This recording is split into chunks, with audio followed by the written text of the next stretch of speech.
Okay, thank you all for coming tonight. We'll call the joint meeting of the Board of Selectmen, Board of Finance to order. In attendance, there's the entire Board of Selectmen.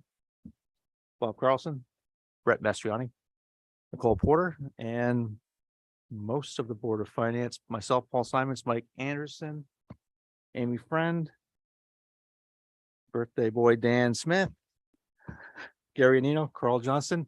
And I don't know if Amy's in the online or, not, I'm sorry, Sarah, sorry. I don't see her. So, first order of business, public comments, if there are any.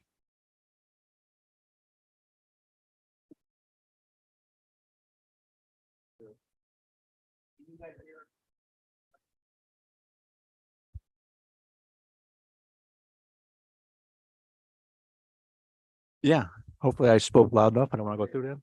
Okay. Public comments, if anyone has any, either online or in the room. I don't see anybody rushing to the mic in the room, so we have a number of budget presentations to get to tonight. And we'll start with the first being Public Works.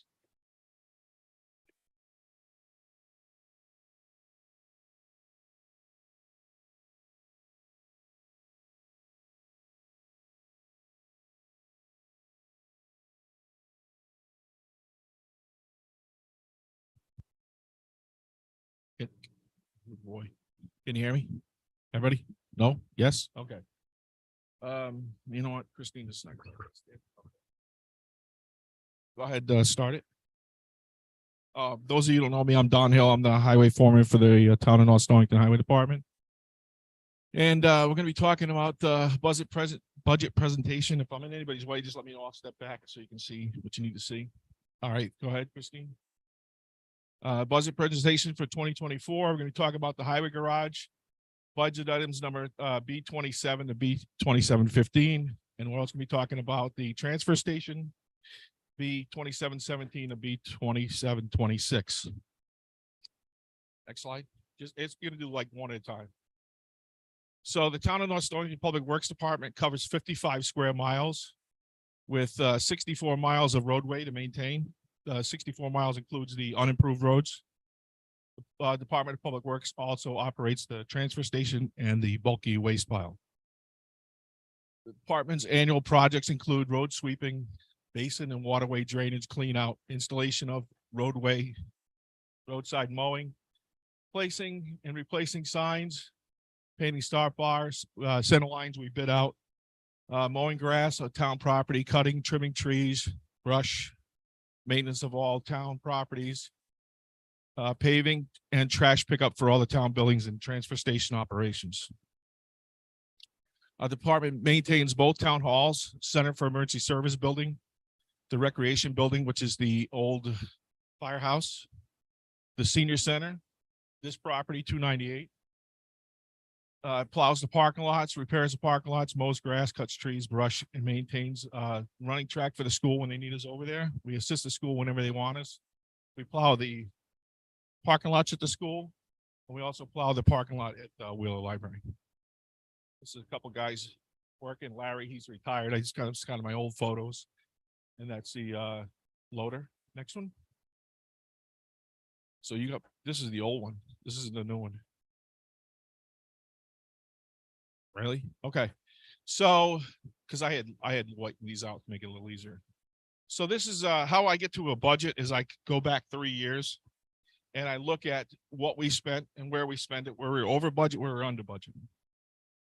So in fiscal year 2020, out of 712,000 in the operating part of this is the operating part. The balance at the end of that was 109,000 we give back to the town on that operating budget.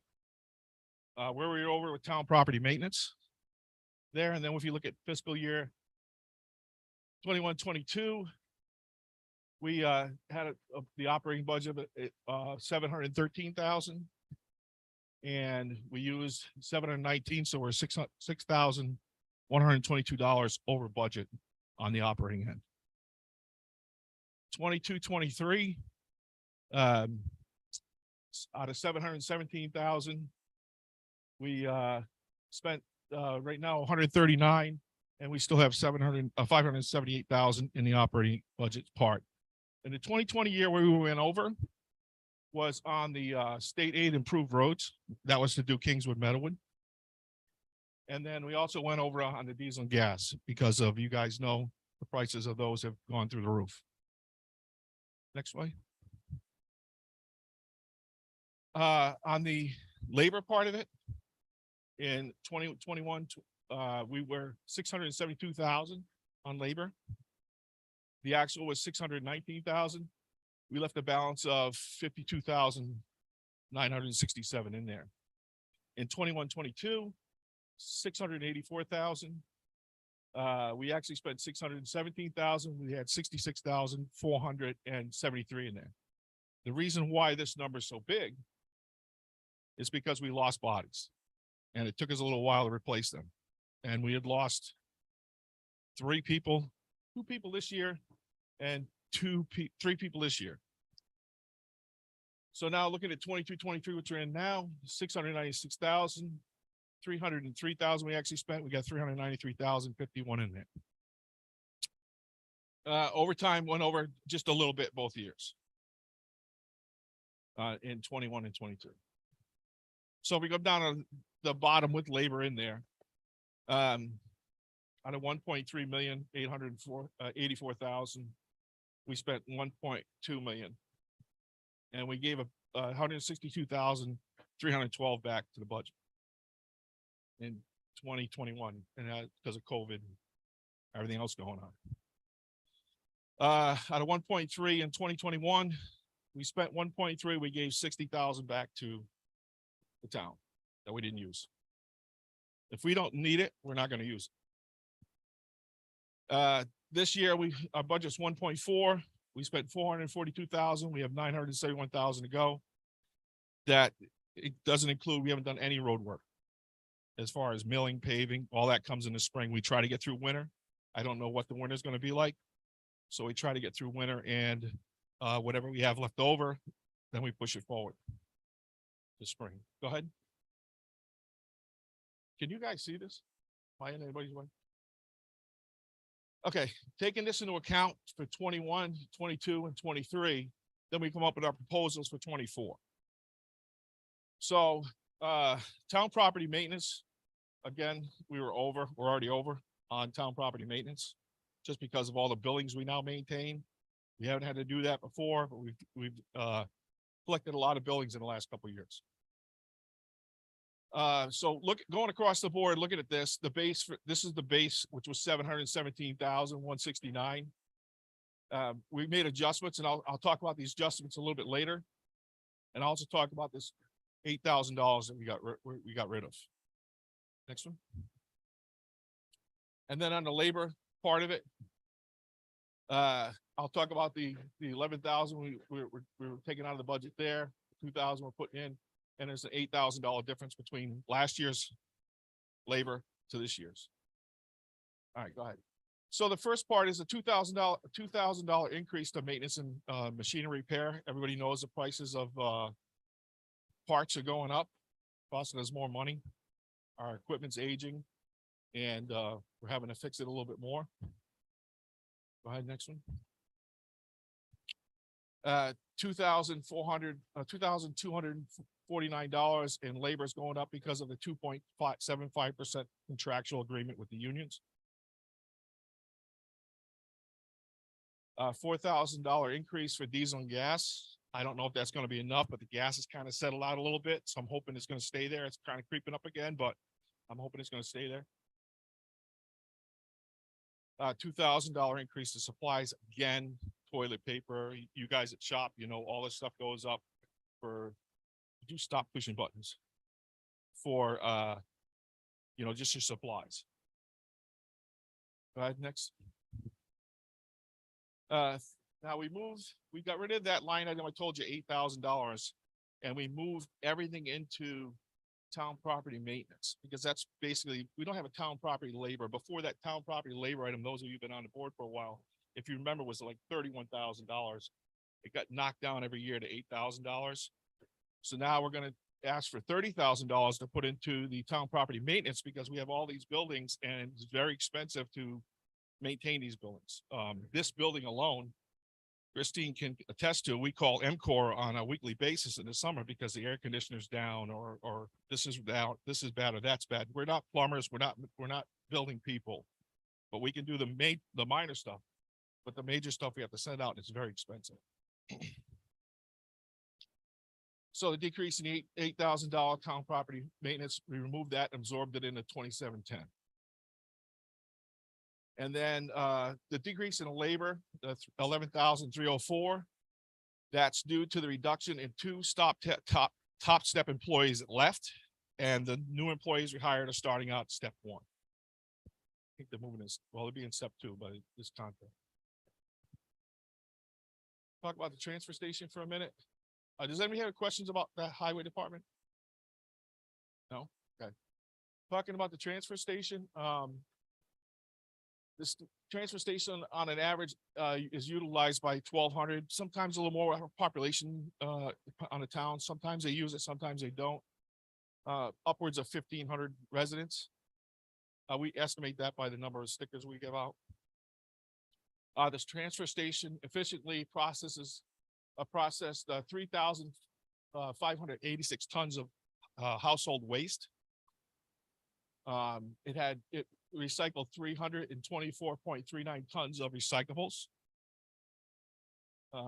And look, just real quick, let me side note on that. Our recyclable tonnage has gone down, and our trash tonnage has gone up. So that's telling me that people aren't recycling. They're throwing their stuff into the trash and it's getting burnt. 3,250 gallons of used oil, 465 tires, 11 tons of electronics, 88 tons of metal, 413 appliances, 1,057 pounds of fluorescent bulbs, 432 mattresses came out of the town, 242 pieces of furniture, 4,500 pounds of recyclable paint, and 136 propane tanks we processed last year. Again, the North Stonington Mall. Next one. And then Donna down cleaning out the rat infested recycle or the bin down there. Next one. Again, doing a progression chart to figure out where we're spending money at and where we need to put money into. I'm just going to go up the top ones and I'll talk about the highlighted ones in a minute. So out of $247,000, we spent $161,000. We were $14,382 over budget. Why? Because of this line item right here, SCARA tipping fees. And I'm going to talk more about that too. $21,000 over on tipping fees. This was the end of going to Preston and moving to Wheelabrator, which they promised is a lower price. 1 year lower price, by the way. Recycling fees were also because the Chinese were not taking recyclables in 2020 because of the pandemic. They weren't taking anything, so recyclables were real low. They weren't paying nothing for them. We do not deal with these two things. This is done through SCARA, which is our company that we go through to get rid of all the towns in this area. Goes through to get rid of your trash and your recyclables. 2021, 266,000. We spent 244,000. Nothing went up on that. Actually, we were below by almost $13,000 because we moved to Lisbon at that point, Wheelabrator. Balance was $24,000 still left in the budget. 22-23, we're at 267,700. We've spent 114,107. Our balance right now on that account, and this is just the operating budget, is 153,592. Going to the labor part of it. I don't have the totals up here. They're on the next one. Can you click the next one? So on the actuals for the labor, 147,750. We spent 142,444. Left as a balance of 530. $5,344, which left us a negative $9,038 net account because of the tipping fees. 21-22, $147,000. We spent $138,000. Left us a balance of $9,553. We gave the town back $33,900. 22-23, we've so far spent $150,000 up there. We have we had $150,000 budget. We spent $77,000. We have $72,000 in there under labor, and then $226,000 under the operating budget. Going forward with the proposals, the biggest change on this whole thing is right now we're at $209,000 on the tipping fee. We've got to go to $240 on that. That's $31,000, $322 increase. Right. Reason why? Labor change in labor is $3,000. Everything else remains the same. Next. The labor 2717, which is the labor thing, is 2.75% of the contract. And this is the biggest thing. $31,233 is a increase due to the fact that now we're going to have to pay. Right now, we're paying $54.19 a ton to get rid of our garbage. They sent a letter out last week that as of July 1, it's going to go to $62.25. That means we do, on an average, 3,859 tons times $62 is $240,000. That's the number we got to get to. They pay to get rid of our garbage. Next one. All right, you have to take your time on this one. So diesel and gas under my line item is not just the highway department. So who uses the diesel and gas? What departments? The highway department, the senior center, the building department, the school buses, Board of Ed, SCARA, which is our garbage people, animal control, the fire department, and the ambulance. Go ahead, next one. We'll talk about diesel. This is gallons, by the way. 12,497 gallons for diesel for the highway department, 166 for the senior center. Building department is none. School buses, 17,277. Board of Ed, 8050. SCARA, 3,725. Animal control uses none. Fire department, 2,220. And the ambulance, 2,231. Next one. Gas, 3,669. I'm getting a point to this. 133.9. 7,449. 630. 4250 for SCARA. Animal control, 244.20. Fire department, 403.5. This is the cost. Go ahead. The highway department uses $73,000 of that budget. $547 to the senior center. $527 to the building department. $111,562 for the school buses. 2,862. SCARA, 17,638. Animal controls, 962. Fire department's 12,100. And the ambulance is 10,058. Next button. Now we're reimbursed by these following companies. The school bus reimburses us. The Board of Ed reimburses the town, and SCARA reimburses the town. SCARA, again, is our people that we would deal with our garbage, chip and brush, taking care of all of our stuff up there. They have their own grinder, so they take care of our brush piles with the grinder. And these are the ones that reimburse. Next slide. So for the fire department, this is the numbers they used during the year. Was 200, comes up to 220 gallons for diesel. Next one. This is the unleaded gas, 403.50. And this is for the ambulance department, 2231.7. Next one. All right. Any questions so far? Just want to let you guys know that it's not just the highway department that uses that diesel and gas line item. All right, talking about capital, yes. So in capital, I'm looking to replace the two 2012 trucks. They're both 38,960. To replace them with 250s with plows. Under the state bid, we can get these two trucks for 38,964 apiece with the plows. It comes with the plows or the utility body on there per the state bid. Next slide. Huh?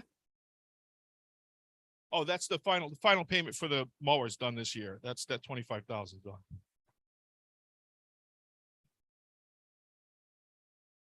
Yeah, it's leased. We own it now.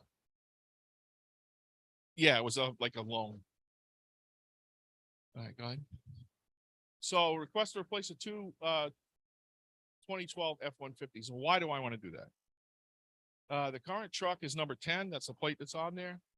It's 11 years old, has 65,000 miles, not a lot of miles. It has 1,000 idle hours, which was done by the mechanic. He plugged the computer in there and got the reading off of it. It has slight leaks, not big time leaks, but it has leaks around the motor in the transmission area, possible rear seal, he thinks. The transmission shifter needs to be adjusted because it's out of, it doesn't shift in a gear right when you put it in, you get in your car and you put it in drive and you're actually in reverse. Yeah, one of those. And the tailgate needs to be replaced. Not a lot of big problems. Truck 15, 50,000 miles, needs tailgate and has computer issues with the check engine light. Go ahead. The issues with both trucks is they have no secondary use for the department. The trucks can only be used to transport personnel and fuel. That's all they're used for right now. So if I have another truck that goes down, like I do right now, I got truck 6 that's down. It's been down for 2 weeks. It has a problem with the PTO, that's shot, and the hydraulic pump is shot on. Truck is a 2011. In order for me to get a Muncie PTO, it's what I tell you, 60 weeks out. What I tell you, it's 26 weeks out, right? 26 weeks out for us to get a pump for that truck. So that truck would have to sit 26 weeks. So the mechanic went and replaced both parts for about $7,000. He's putting it in right now to get that truck back up and running. So when that truck's down, I don't have a truck for that route. With 2 trucks as a backup, instead of buying another big 6-wheeler, a 250 would be capable enough to plow the road off. We could put a sander in the back of it. It would sand the roads, only the hills and the stop signs. And to give it enough time for another big truck to get out there and take care of it, at least the road would get plowed instead of waiting until the end of the storm or pulling a truck from another route, going out there and fixing it. So it only makes sense. And I wish they never would have bought these 250s, but I wasn't here in 2000. Was I here in 2012? No. Yeah, I was. I wish they would never bought these two 150s, because the only thing they do is drive personnel around and haul fuel. They have 2 fuel tanks in the back. That's all they're good for. I can't use them for anything else. Next. Under the current state bid I talked about, to purchase these, they would either have to plow or utility bodies with a heavier truck in mind to plow the roads for backup. I talked about that if the trucks weren't able to plow during backup, during a snowstorm. At the state price bid of $38,964 with plows, I think is a great deal. I don't think anybody in this room could buy a 250 with a plow on it for that kind of money. Here's the truck 10. It has the biggest problem of them all. It's got some rot issues. The motor leak is down over here, and I really didn't get that good of a picture of it, but go ahead, next. This is the inside of it. It's got a rip in the seat. Not a big deal. This is some of the rust that's on the bottom. Again, not a big deal. Areas like this, common rust with a vehicle that's that old. And again, the oil leak is up in here. I can't really make it out that well. Next. Any questions on the 150s? All right, moving on. Back to yeah, go ahead.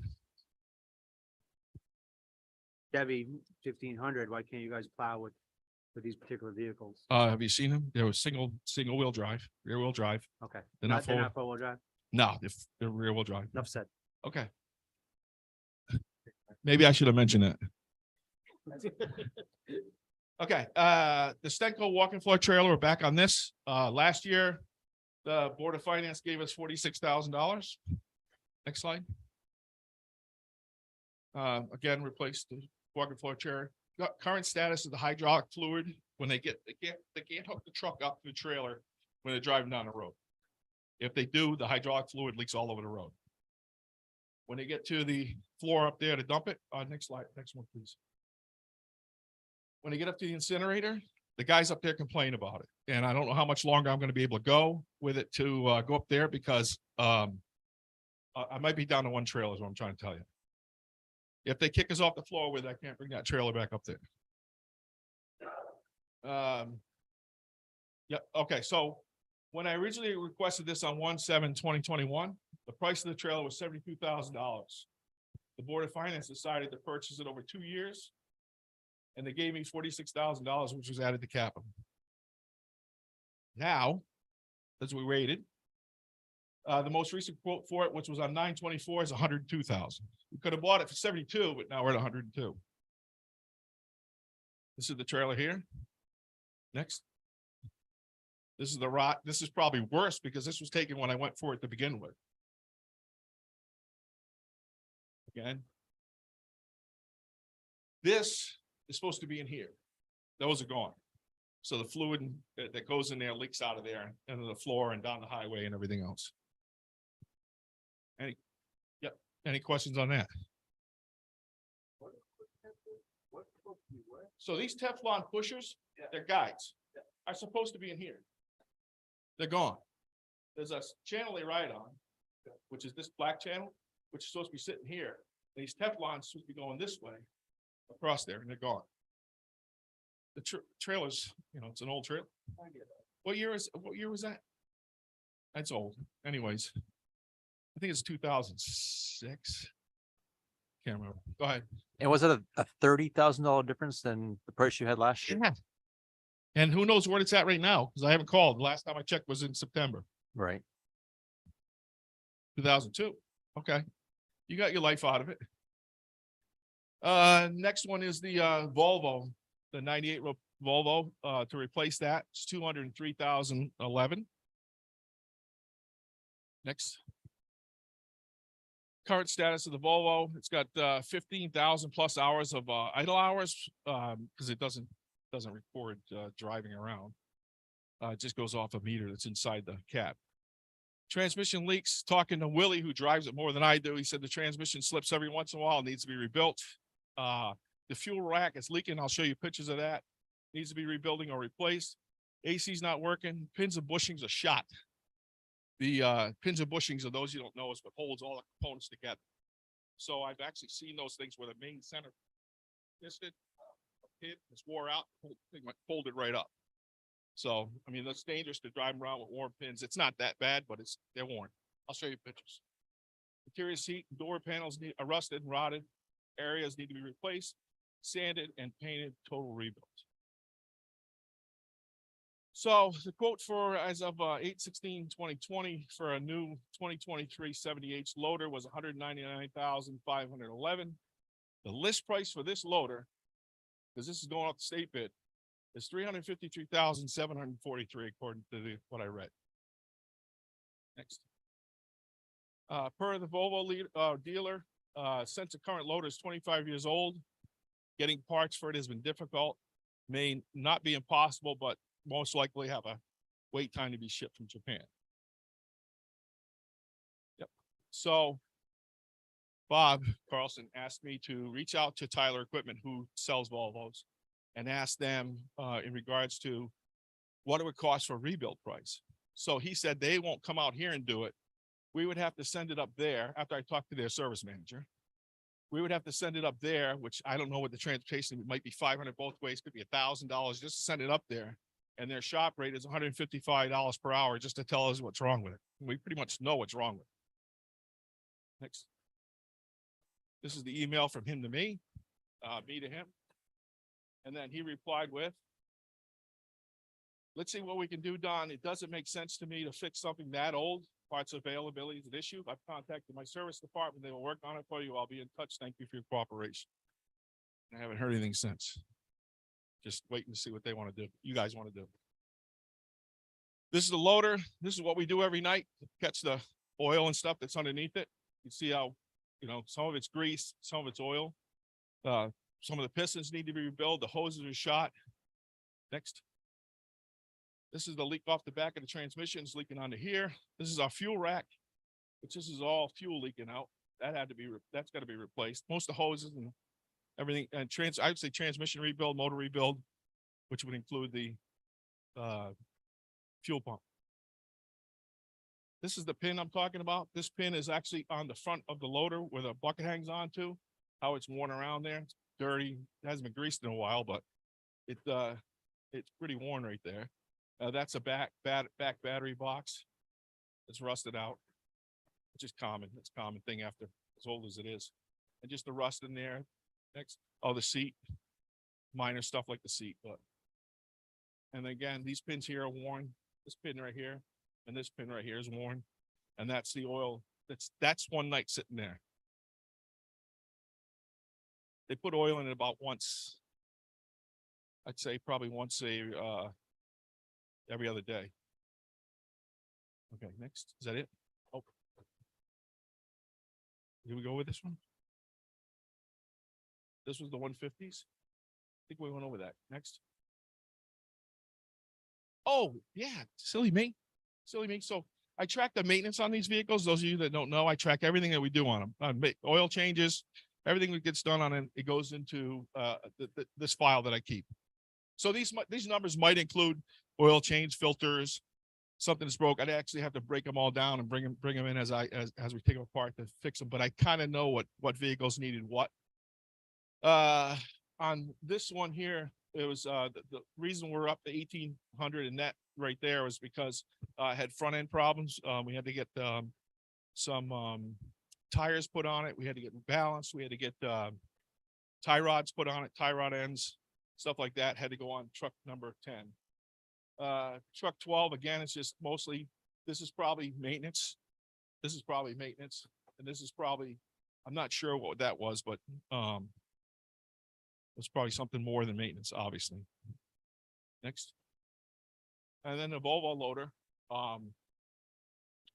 The big number 7,211 was for a brand new computer in that one because actually both of those I think we did. No, the other one's not up there. But that big number was for the computer. Had to kind of come down and reprogram the computer because they wasn't firing right. And they came down and fixed it. So we spent on this loader in 5 years, we spent 22,000. Not really a lot of money, but the problems are coming. The bigger problems are coming. If the fuel rack goes, transmission goes, that's big numbers. And then on the walking floor trailer, this was to replace the air can that fell out of the back of it going down Route 2.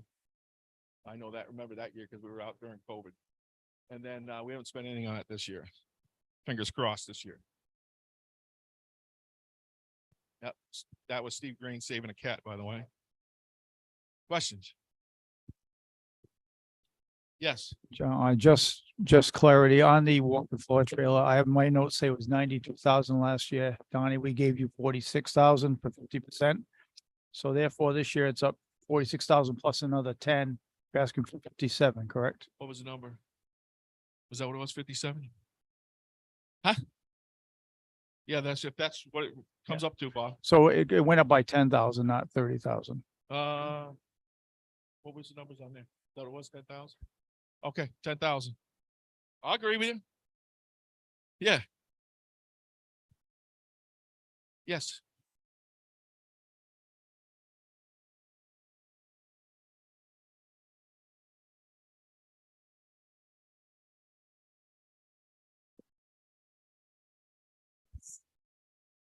So I think we're talking about at least 3, maybe 4 additional vehicles that we didn't talk about last year. So were they on the radar for some of these major problems like the 2 F-150s? Right. So when I first started here, we had a 20-year capital vehicle plan that we put these vehicles on to replace. A couple of years ago, we were supposed to replace 2 trucks. We only ended up replacing 1, and that truck we're getting by with that one. These trucks came up. They make no use for the department. We can't use them for anything other than driving around and fuel. So it just makes sense that they're coming up to renew to get the 2 newer trucks and to get them with, are you looking like you're ready to say something? Oh, and we're looking to get those replaced because of they're going to start having bigger problems. So the front end loader has been eliminated from the budget the last 4 years. The original intention was to put aside $50,000 a year for 4 years so we could buy it this current fiscal year, and it's been eliminated every time. So that's why it's that large number. The town operates off of a 5-year capital plan. The selectmen always have access to that, but the Board of Finance hasn't necessarily seen that. So as we get that finalized, we can make sure that that's shared with the Board of Finance so you can see what's coming up. The F-150s have been scheduled to be replaced in this budget that we're discussing, I think the whole time that I've been here. So I think Correct. those were on target Yep. because they are 2012s to be replaced in fiscal year 24. Also, again, to Christine, we did, for those of you that are new board members, we did ask year after year for 4 years for 50,000 to be put away. Every year, first thing that cut out of the budget was 50,000. If we had done that, we would have had the $50,000, the $200,000 in there, and we would have had this. So- Yeah, go ahead. I have another question. So this is way back in your slides, but you were showing year over year, like how much of the budget you had surplus. Do you know what that is offhand, year over year, what the total surplus was for the last few years? You mean over what? So one was like 60,000, one was 100 and something thousand, right? 160,000. Total for the entire department. Do you know what those numbers are? It's not as high as Donnie's saying. So he separated out the operating from the personnel budget. And then we look at it as a department overall. So as he said, 1 year that the transfer station was over budget, it was compensated by the overall public works because they're one department for the town. They're all B27. So we don't have offhand the total number that department was over or under for the year, but it also includes unspent overtime. Right. And Are the- we able to get what the total public works budget and surplus was for the last 5 years? Well, this is 1 year. I'm asking for like 5. yeah, I know every year we give money back. I don't spend money unless we need to. Next question. The loader, you said you're well aware of what's wrong with it. Yes. Any idea of the scope, what it would cost to make those repairs? Is it 50 grand? Is it 100 grand? Is it Well, 350 grand? going back to the dealers, shop salesman. Assuming you can get the parts. who knows more than I do, Yeah. said it'd be quite expensive. It doesn't make any sense to repair an old loader. What does that mean? Doesn't make any sense. They're Because quite it's probably expensive. just about as much as a new loader is what basically what he was telling me. Yeah, but assuming you could get the parts, I mean, is that shop talk that we don't know what those prices really are? It would have to go up to him and he would have to do it. I mean, if the board wants me to spend the money to send it up there and pay for them to look at it. and I'm then- sorry, I thought you indicated you knew what was wrong with it. Well, we know what's wrong with it, but I'm not a parts guy. I don't know what parts are gonna cost. Sam's in here, right? Sam could probably tell you better than I can, because he knows more about spending it. I can tell you, when I had my sand and gravel business. Yeah. It was very expensive to fix a loader. No, I get very expensive and Yeah. cost a lot, but what are Yeah. the numbers? Well, I guess? when I was in business in 91 to 90, almost 2000, in 93, we had the loader rebuilt, pulled it out of the loader, sent it to get done from not a Volvo dealer, but off the street guy. And that was $26,000 just for the motor. Right. So, I'm saying data like that And that's- helps makes these decisions, right? yeah, So yeah, if we know it's 200 grand to fix it, right. maybe it doesn't make any sense. If it's 38 grand, maybe it does make sense. Right, a little bit background about myself. I owned a sand and gravel business and a trucking company for 15 years, and Yeah. I learned the hard way. Right. And I'm trying not to let you learn the hard way, but we can. No, we appreciate that. But any numbers you can provide on that end would be helpful. It has to go up there. It would have to go up there for Okay. me to. For 500 bucks, you said? This, No, I'm guessing, Sam. I mean, the So I don't know- transport time, you said. Yeah, I don't know how much Yeah. transport's gonna be. It could be 1,000. Yeah. Could be 500. I was guessing at that. I didn't call anybody to find out, but I know the shop. How much? Okay. The transfer station, we don't. We have another loader at the shop that we'd have to move back and forth. So when that one goes down, like it was down a week, we couldn't load any trucks with material, so we had to leave the loader up there. And driving it back and forth on the road, a lot of liability there, but we had to do it, so. Again, I'm trying to build support for it. I just want to Yeah. understand the value, that analysis we have to do. Yeah, I mean, Okay. I asked for a ballpark figure, like you're asking me, and it's not worth it, but. I mean, if you want me to put it on a machine and send it up there, if you guys request that, we'll do it. Um. Another question I had, you mentioned tipping fees, gotta get there. Yeah. So is that a number we have to pay for just to make sure we can get rid of the rubbish in town? I mean, Correct. You need those funds. That's a best guess estimate from what the tonnage that we put out and what they're asking us to pay for it. Yeah. To get rid of it. So no options there. Because what happens is if we don't come up with that $30,000, it's gonna fall back on other line items at the end of the year. So it's Oh, gonna I see. kill my budget because we're not at the right price on the tipping fee. Okay. And early on in your presentation, you had some savings for, you'd lost folks, they left, moved on, retired, whatever. Correct. Is that the time you guys do an assessment to see if your staffing's at the right level? More or fewer folks? Yeah, so but at the time, we were running two people at transfer station, one up there on overtime. Mhm. And it was costing a lot of money to do it that way. So we hired another person, so we got another body that works Tuesday through Saturday. And they go up to the transfer station on Saturday, so now if somebody's sick up there, because you gotta have two people up there. If somebody's sick and needs a day off, I've got two people covered, I don't have to bring anybody in on overtime. So saving is a lot of money on overtime up there alone. So your staffing is about what you think it should be. Staffing is where it should be, exactly where it should be. Yeah. I mean, we can make it work with what we got. Gotcha. Okay, thank you. Yes, Donnie, just on like when you're showing pictures of the loader and stuff and those are up at the transfer station, that loader's up at the transfer station, right? correct. And you have a maintenance budget and what have you. Like, so if you get this new machine and it's up there, does the mechanic do all the work, maintenance work on it and go up there, or who does all the work on So that? fortunately, The for greasing and all this stuff that, yeah, so they're supposed to grease it up there as the operators. It's in an employee handbook and they do it every once in a while. They're supposed to do it after so many hours of use. mm-hmm, They don't always do it, but they do it. So the new loader would go to the highway garage and I loaded this at the highway garage, which is the newer of those two. It's gonna go up to the transfer station. That's what we did before. We just swapped loaders out. The older one goes to the transfer station, the new one goes to the highway garage. all right. Because the one at the highway garage gets used more. We load trucks during the week, that one up there.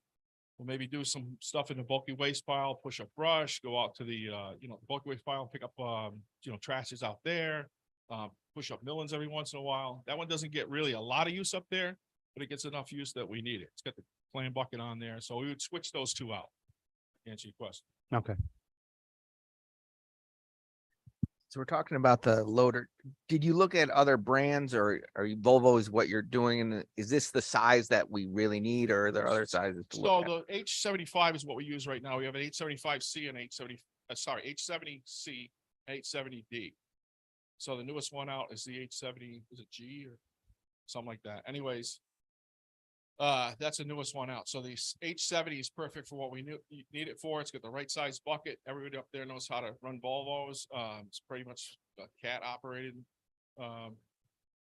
equipment. It's on a state bid. So we really didn't look anywhere else. I mean, I can, but I'm going to tell you, knowing what I know about equipment, CAT's going to cost a lot more money. If I go to Komatsu or something like that, it's going to cost a lot more money, but I can look into it. This is on a state bid. You're getting a $329,000 machine for $199,000. All right, thank you. Yes.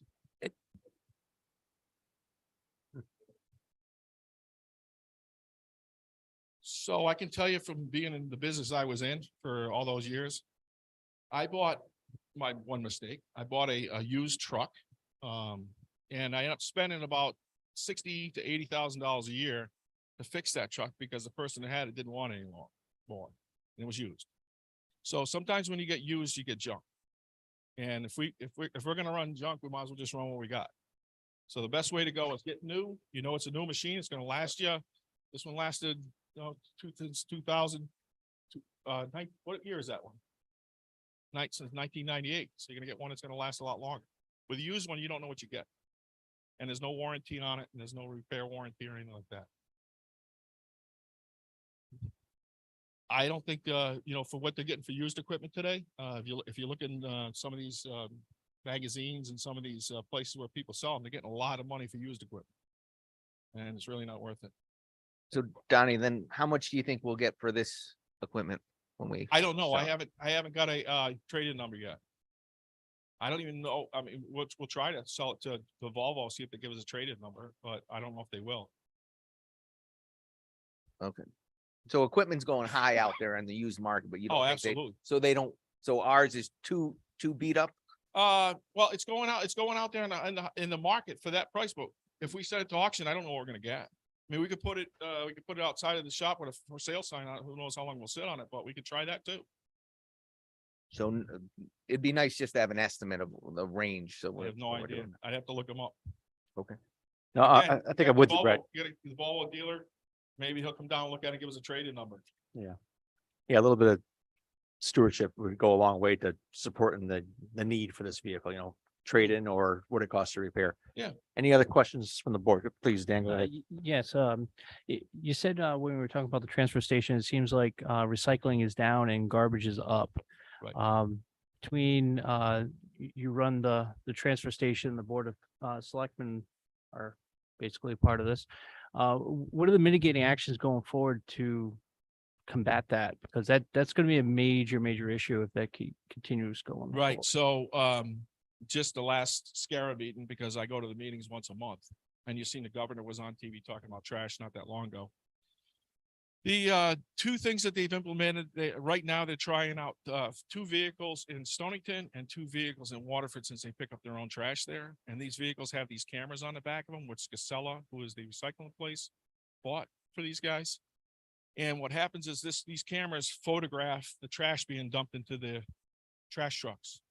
And they take pictures of stuff that they believe is recyclables in there. It automatically prints off a warning ticket, which goes to the resident. So that's starting. I wouldn't be surprised if sometime in the near future, because they're talking about pulling your meats out of your trash and having a red bin out front and separating your meats from your trash and your recyclables. So now you have 3 bins out there. And they're gonna start these composting. Actually, Stonington, if you've been by theirs, they're doing a composting thing over there right now as a test site. So that, Yeah, so they're looking at that, to do that. So I wouldn't be surprised in the near future if, you bring your trash up to the landfill and there's a couple guys up there with a big long trough thing and they're going through garbage. And they'll tell you what's recyclable in there and what's not, and maybe give you a warning ticket. I don't know. So that could be coming. Yes. There's gotta be better pre-mitigation strategies rather than having Big Brother watch everyone's garbage. I- I mean, I or to have somebody go through people's garbage, Yeah. that sounds a little, agree. I don't even. I don't wanna agree, say but the what word, happens with you when we bring your trash up to the Wheelabrator? They go through the trash up there. And if we have too much cardboard, we get a warning letter from them. If we have too much, a certain amount of plastics in there, we get a warning letter for the town. If you get 2 warning letters, they can actually suspend you from going to the Wheelabrator. So we'd have to pay to have our garbage go somewhere else, which is very high. I mean, is it worth it to say, put on the town page, like, please be sure that you're recycling? and So they do, there is something on there. On like the People read, Facebook page or yeah, just to get the well, word out? on SCARA's got on their webpage, all the stuff that's recyclable on there. But unfortunately, people read those like they read signs. So yes, we can do more through social media to get the information out there on trash, and I will add that to the calendar so that we can do that. Donnie, is there a difference on how much of an issue the trash versus recycling is compared with the private haulers compared to what we're bringing from our transfer station? So between the haulers and us, I just did the report for DEP today, and they were averaging about 350 tons to the incinerators, all with us included. So we don't have any control over what they do. The haulers, the private haulers, they're supposed to separate them. And as of 2020, we got horrible. The driving got horrible. Everybody knows people driving horribly now. And the recycling turned the other way. I mean, it really did start in 2020. People stopped recycling. It was like the end of the world. They stopped recycling. They drove terrible. And we ended up with now, unfortunately, that's carried over to where we're at right now. And to get people to do it, there's signs all the way up there, all the way there, the signs on it, but people just don't read.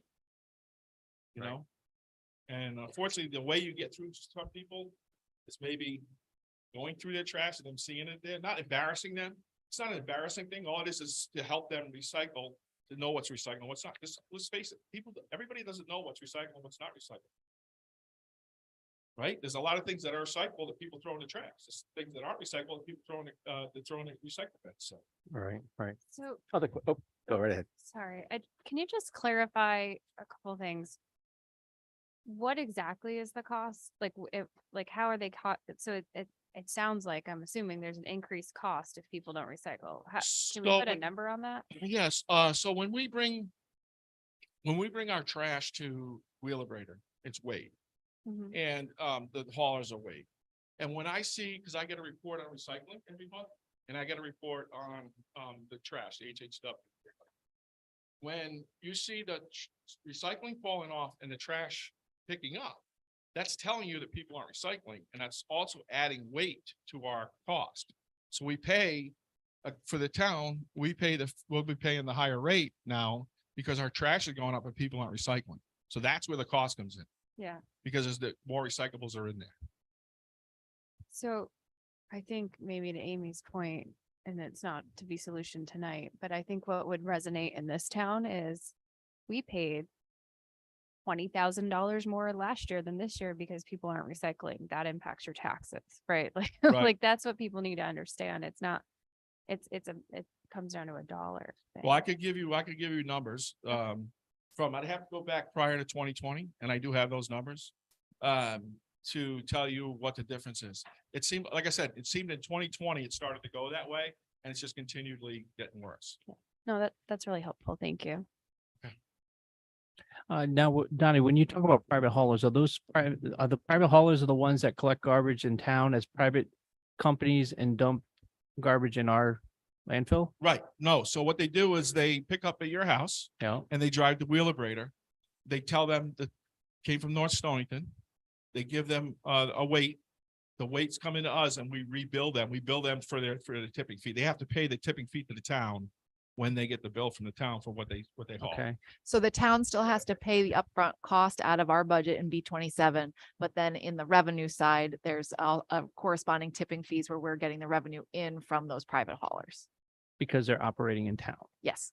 So that's why that. I'm talking about on a Saturday when I go up to the landfill and I see a truck pull up with a trailer throwing 80 bags of garbage into the garbage. Right, so unfortunately, that is not regulated. I mean, we can ask them where it came from. They say it comes from their house. And they say, oh, I'm bringing it here every 2 weeks, because there are people that come up there 2 to 3 weeks. I understand that, but And, we ask them, and unfortunately, believe it or not, people lie to us. There's not really a lot we can do about it, just ask them. We're not cops. I get that, but it seems like there's becoming more and more and more and more of that. I agree, and things are gonna hopefully change. Hopefully, we'll be going back to new stickers, and hopefully things will change here in the future. Fingers crossed. Okay, thank you. Other questions from the boards? I know that I mentioned it in the past about, the seal coating, doing that in-house. and I've been waiting for I this know one. you've been waiting I've for it. been waiting for this one. So I wanted to know, I think you have 30 grand in the budget for it this year, right? In the cap. Yeah, next year. that's through is that through the grant?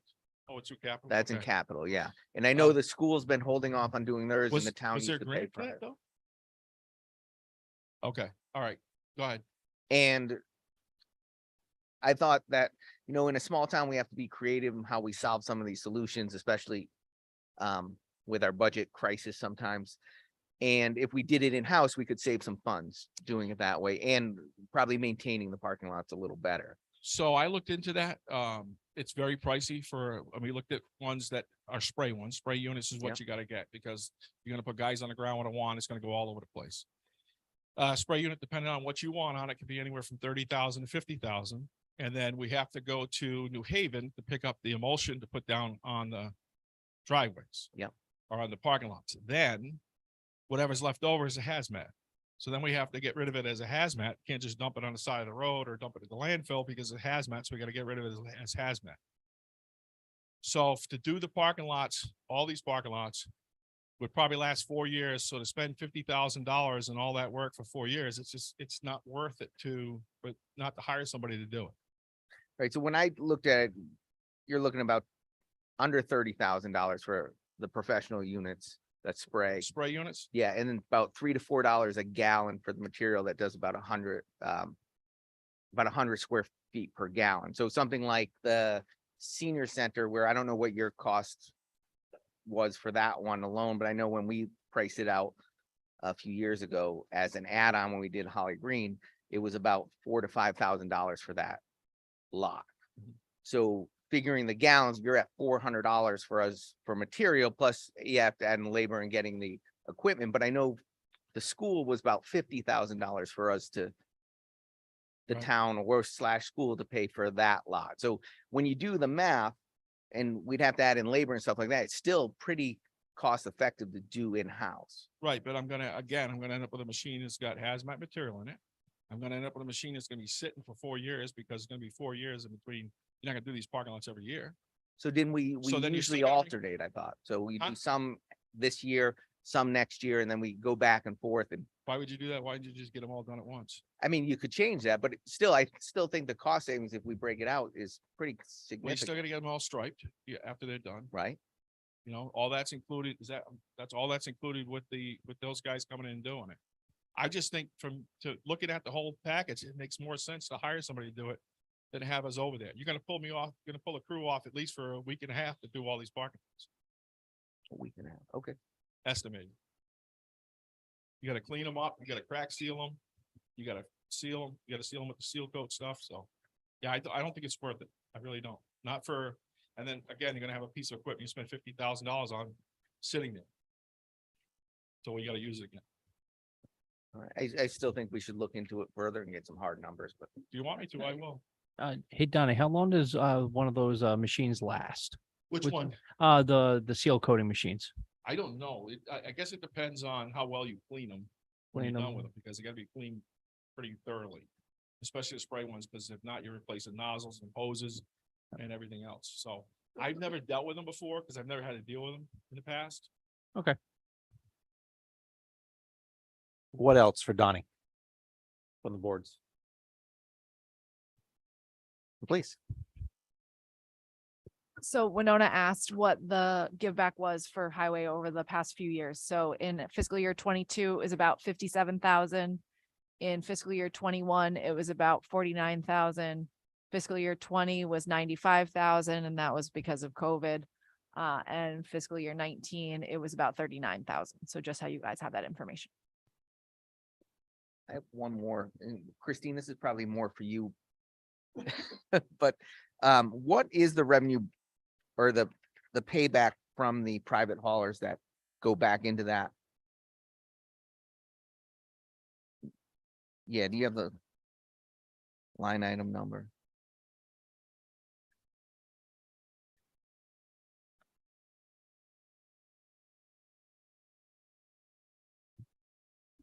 Donnie?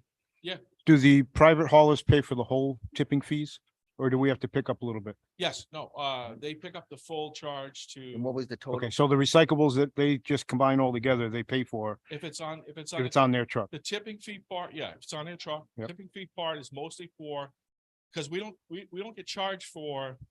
Well, let me go back here so you understand the history of Yep. this. When I first came here, I don't know if you lived here then. we Oh, had two trailers in the center where we put cardboard on, and we had two trailers on the outside. Yep. That we did. Well, we were taking a truck and at least twice, let's say, every other day, we were running Willimantic, pulling out, so now you have my insurance liability, you have trailer, expense. You have the guy leaving for 2-3 hours, and how long it takes to get to Willimantic and back, all in yards. We got rid of it.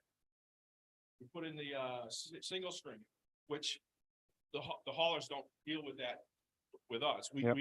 Do our own cycles, but the haulers have 2 separate trucks they send out, well, it's supposed to. And that's my question. Yeah, so I don't regulate them, so they don't, people that regulate them are supposed to be SCARA and also Wheelabrator. Now, if a hauler goes up there and he's got too much recyclables on there, cardboard, cans, Mhm. they also get a letter. He gets a warning letter and the warning letter comes to me. If I get so many warning letters from them, we can actually suspend them from hauling from town, which is not really a good thing to do. No, But we can follow up with a warning letter, tell them if they keep it up, then they're gonna be, kicked out of town. Because we have done that. We have to stop people from going to the incinerators. And who knows what they do? They might say it comes out of Ledyard or whatever, but we did stop them from hauling from the town, a couple companies that, since I've been here, and, the shenanigans stopped. So the numbers that you told us about decrease, increase is just from our town. It's not the haulers. Correct. Okay, thank you. So I just want to finish. So you said we get back about 145,000 comes back out of that. All right. And then the next question was regarding the fuel. Why don't we attribute the fuel cost to the individual departments? So then we get a clearer picture. So it's not all lumped up under highway. We put the fire department's expenditures under them when we're looking at it, and also the other department. I don't think it meant, oh, go ahead. Go ahead. So the reason that it's that way within QuickBooks and in the budget is because it is being paid out by Public Works. So if we were to put it under the fire company's line item, then the town would be giving the fire company money to pay the town back for the fuel. So it is actually being paid out of But their when- budget. So But when that's we're looking at department costs, we don't really ever add that money in. correct. We do not. No, but you asked me one time you wanted, Yeah, you gave what- a breakdown last year, which right, was so I did great. the same thing this year, so you That was understood perfect. what was going on, and that everybody understood that not all that fuel is for the highway department. Right. honestly. And when That's he- good to know, and I think it's good to show which departments they go to, because it's the ultimate cost of funding those departments. Right. With the fuel. And it's just, it's easier, another way it's easier is I track all the fuel at the highway garage. So if you wanted to know, like I have up there, how much fuel was used on this date, I can track that. And for it to come out of that account, it's a lot easier for me to do it that way than it is to do individual departments, because it's the same money anyways. Right. And when it said building department in Donnie's presentation, that's the town hall vehicle. So it isn't just the building department. It's anybody GMC. from land use that's using the vehicle. Okay, any other questions from the board? Oh, please go right ahead. So Donnie, it seems that on average in the last 4 years, you've been giving back to the town about 47,000, like on average. I know the 95,000 was an anomaly with COVID. When I'm looking at your budget increase from last year, it's about 47,000 that you've increased. I'm just wondering two things. One, in looking at the finishing of this year, do you see anything that might get in the way of another average give back in the mid 40s? And if under duress, we needed to go back to you and say, we need you to cut $40,000 somewhere so that we didn't necessarily have a give back, we just broke even. And I know what a loaded question that is, as far as we have no idea what kind of storms. I mean, our winter so far right now has been obviously incredibly light, but any barriers to finishing the year with a surplus? And what are your thoughts about needing to cut in areas that you have always been under budget in the past? So to talk about the overtime, the last 2 years, they were over about $800 on one time and then 700 on the other. And then this is actually the first year where I have a full department. The last 2 years we've hired people, but they've gone to other places or got divorced or some reason they left and went other places. So this is actually, should probably knock on this over here, because you never know when somebody's going to go somewhere, that we've had a department since July. And I'm hoping it's going to stay together, but hey, people move on, people find better jobs, and so that's what happens. And then when somebody leaves, it could take up to 2 months for me to hire somebody, between, putting the paper, going through interviews, bringing people back, doing testing, driving tests and stuff like that. Sometimes it takes up to 2 months before you hire somebody. So that's one of the reasons. At one time we were down 3 guys. And Donnie, the lack of snow that we've had, knock on wood, this year so far, that should show some kind of savings in our current fiscal budget, right? It should. it stays this way. The only thing it doesn't account for, when you say snowstorms, it's not the only we go out for. I mean, icy roads, Right. you get up in the morning, see sand out. Sometimes you can't call it storms. I'm not a weatherman. So you call a storm and it starts like the last one we just had, started snowing and then went to rain. We kept the guys a couple hours over. Little stuff like that happens. But as far as the snow, February will tell us what's going on. Every year, February, I get very little sleep because I'm up watching, the radar and all this other stuff to see when it starts to rain. Because I like to bring the guys in early before the storms flakes fly and I don't want to get anybody hurt.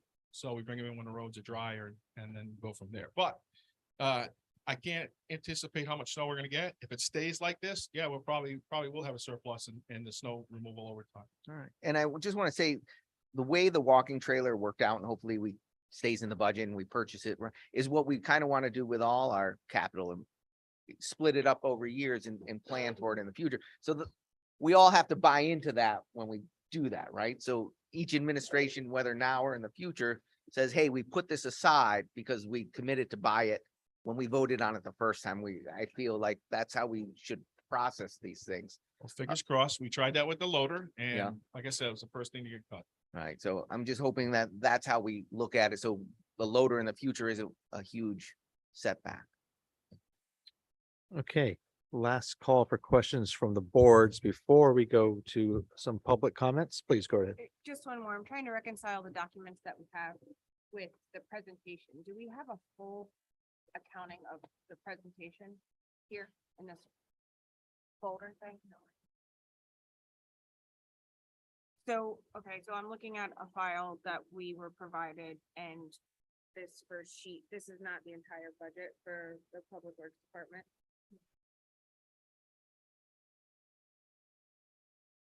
This has all of the truck replacement costs, the loader. So where's all of it together? It doesn't. So on the budget itself, you're gonna get operating expense and you're gonna get labor. For vehicles and equipment, you're gonna get that in capital. That helps. So capital, the separate, it's a separate budget area. And once the selectmen, when we go through it, some of those things we might not choose to send over to the Board of Finance as part of our budget presentation to you guys.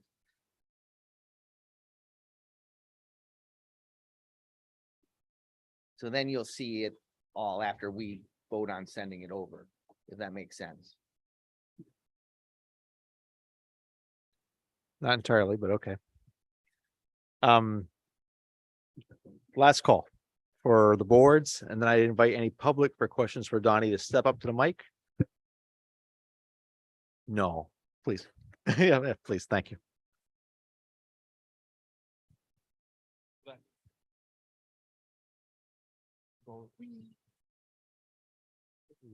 Hello. Can you hear me? Okay. Yes, Scott. Yeah, I know, that's a high number going. All right. I just have two questions and I don't know if it's gonna help the budget or not. I know they used to have single recyclables.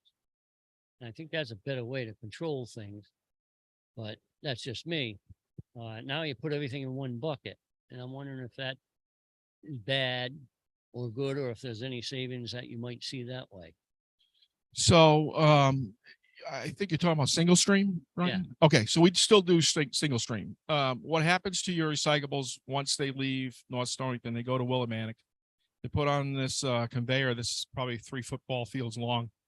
And these people are picking stuff off it that might be contaminated or paper blows off it or whatever. And that's how they recycle up there. The savings to the town is huge since we don't haul our own there anymore. Because we don't have the liability for the trucks. We don't have the insurance we're paying on trucks, and we're not paying a guy to leave the town to go up there for 4 hours, 3 or 4 hours to run the truck up there, and you don't take a chance of an accident or something like that. We pay very little. We pay about, I want to say somewhere around $1,000 a month. That's including, they charge us a rental fee on the compactor, but that's not every month. That's by the year. I think I saw it today. There's no charge for them to haul it. So they're doing the hauling for free, and they give us money for our recyclables, which comes off the bill. And like I said, it's like $1,020 a month, which is fairly cheap. So when they throw trash in the recyclable part, because it's all in together up at the landfill, what's that do when it goes up to the Willimantic? Does that mess up their machines? Does it stop them? So the trash is totally separate. That's hazardous household waste. Obviously, that's household waste. That goes to Wheelabrator in Lisbon and is burned. Oh. So if they throw recyclables in there, the guys on the floor that are up there are pretty good. Like I said, we got yelled at just the other day for hydraulic fluid on the ground up there from our truck. They're pretty good about checking your bags. When you pull in there, they got a hook, they hook it and look in it, see what's in the bags. We're not that bad because I've been up there and I've seen actually a refrigerator come out of the back of one of New London's trucks. So we're not doing that bad. But we still got to get our recyclables more. We make money on recyclables. We lose money on the trash. Okay. The other thing I wanted to point out is I know I go to the landfill, when I have to. And I see a lot of out-of-state vehicles there, with Rhode Island plates. Are they supposed to be in there or can we question that? In order to dump your trash at the recycling plant, you're supposed to be either a resident or a renter. And we do have people that rent. They are checked pretty frequently, not all the time. They can't get out there all the time. But they're supposed to be checked. And if they're not I've thrown people out of there. Just last Monday, I threw somebody out of there, somebody trying to get rid of a couch that they thought we were Stonington. And I got rid of them last Monday. But we do get people in there from that own property in town. And unfortunately, they're allowed to dump. If they don't have to own property and show that they own property, or be a renter, bring something up that shows they're a renter. I've seen that. Well, we're working on that, Brian. I promise you. We got a plan we're coming up with. You might not like it, but we got a plan we're coming up with. Yeah, Thank you, Brian. they're gonna want you. Any other public comment? They're gonna want you. Caroline, please, come on. You should be sitting up here too. I'm just curious, how much property would someone have to own in town? I'm not sure because you know what, Carolyn, we asked them for number one, either something with mail on it that shows that they live there, that matches their driver's license, or a vehicle registration that's registered and shows they pay taxes in town on the vehicle. So I guess technically if you register your car in town and we asked you for your registration and showed you had an address in town, you would get a sticker. So I don't know if that answers your question. I mean, Well, that does. would have It to go. Seems like it's very vague and not It is. really, It is. opens up a lot for people to abuse the system and. And take advantage. I agree with you 100% that the system's abused. It's abused by a lot of people. But most of the people that come up there, Donna's really familiar with. I mean, she Yeah, knows everybody we in see town. them. We could go. And I always ask her, you know that guy in that car? Yeah, I know It's who it great. is. Sometimes people, the other thing too, we run into is sometimes people borrow their parents' car or their car at the shop, and you might see an out-of-state plate that time. But I agree with you, Brian. I also see a lot of vehicles from out of town there, and we do check them. So if it's costing the town this much, I'm just throwing this out there. I know your staffing is great and I think your employees are great, but maybe it might make sense to hire a young person, low end, and have them verify that people really should be. Well, putting in their- if we go back to the sticker system, which we're going to, we haven't done stickers in 2 years. So 4 years, we haven't done stickers. So we're gonna go back to stickers. Right now, we're just trying to decide on a color, picking bright orange. So we're gonna try to do stickers again, starting in July. Selectmen are gonna be talking about a few things later on. Some plans that we have in place, maybe to thwart some of these people from doing what they're doing. But as of right now, we do have stickers coming in for temporary stickers. We got 500 of them, and when they're gonna be putting them on, actually, Charlie, I don't know if you know, Charles Tuttle, he's one of our new hires. He works up there on Saturdays, so he's gonna be up there with them during the week. Doing stickers with him. Okay, thank you. Okay, I just wanted to say, like, a lot of people have different plates for different reasons. I mean, my husband's at the dump every Saturday, loves going to the dump for whatever reason. But he's got, Guy thing. he's got Rhode Island plates because that's his business. So, right. I mean, there's different reasons that different people would, and people are questioning him all the time. Yeah, does your husband know So- Donna? Yes, Then that's how he gets in. Yeah. She knows everybody. and Willie. Huh? And Will. Yeah, so I mean, if they know who the person is and they know they live in town, But I'm just Um, saying, it's just because they have an out-of-state plate and doesn't. that was my point. That was my point. Yeah. People borrows other people's cars too. I've had cars in there from Ohio, and we have Navy people live in town. So, Yeah, good point. they'll have a different plate on them. I think we all know that there are definitely people that abuse it. Those of us who have campaigned at the transfer station, some of the most robust conversations I've had are with people at the end of the conversation say, oh, well, I don't live in North Stonington. Right. So we know they're up there. We just need Right. to crack down on it and So I will have on occasion, cut somebody back. I will have on occasion somebody call our office and say that their mother is ill or whatever. They're gonna throw their trash away at the house. So usually I'll send them down to the town hall to get a letter. Because if they're willing to go through the aggravation of going down there and get a letter from the town hall and they can prove this is Seal that they're who they are, because again, Cecile knows everybody in town. Then they'll get the letter and they present the letter when they come up there. They don't get a sticker, but they'll present the letter and they're able to. I just want to say, we are addressing some of these concerns and stickers at our next Board of Selectmen meeting. So this is been on the radar of how do we address this? How do we address the cost increase and try to reduce people from out of town using our. I think the biggest Transfer problem they station. run into up there is when they tell somebody to do something, they get immediately attacked. I've been up there, I've seen it. You guys know I'm a retired state trooper and I won't take the attack. Unfortunately, they take the attack and they either they say, all right, well, don't do it next time or whatever, or don't come up here next time, but they unfortunately get attacked. And I've seen it happen and I've been in it myself. So that does happen too. Just an editorial comment. There is no worse penalty than to be on Donna's watch list at the dump. That's true. I've been there, That's true. turn her loose. Yeah. That's true. Yeah, so the mic.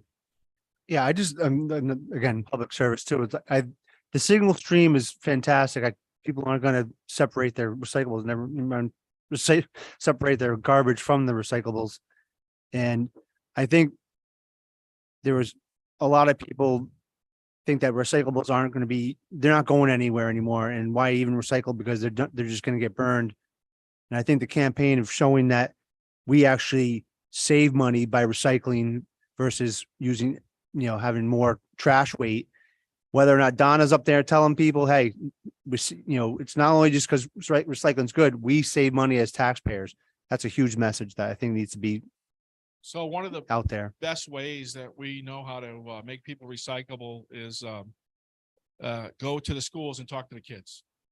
When the kids find out about you're not recycling and you're destroying the earth, that they're going to be on the parents. SCARA is starting to do that, and I'm going to talk to the school as soon as the plan's together, and maybe get them over down here to talk to these kids at this school. Maybe that'll help. Kids go home and tell their parents. Absolutely. We save money Absolutely, by recycling, by the way. absolutely. Okay, we're almost one presentation in. Is there any more comments from the I public? thought it was going to be long. I'm sorry, but No, it's fine. We just like to hear from everybody. Going once, going 3 times, we're done. Thank you.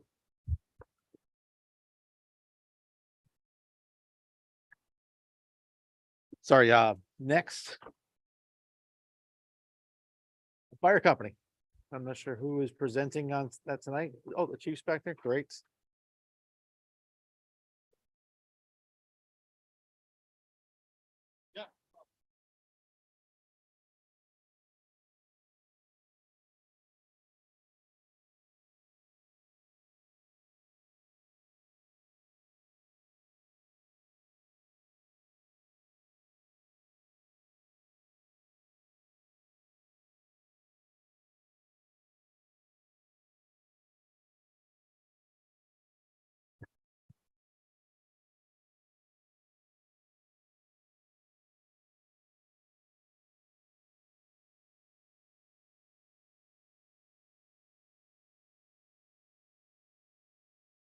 Does everybody have a paper copy of it, or is it only one you're seeing up here?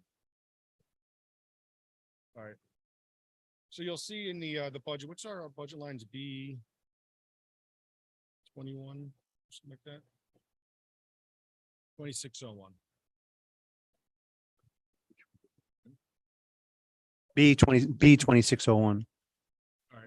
So you'll see here, these top roughly 20 lines are one line item in the town budget. B 2601, which says volunteer fire company. Fire company actually splits that line that the town funds into these accounts. So the first line to go through alarm communications, previous year was 6,000, we're remaining the same. This does all of our radio maintenance and purchase our pagers for our firefighters to be notified there's a call. If something breaks, they fix them. Computer software went from $1,000 to $6,500.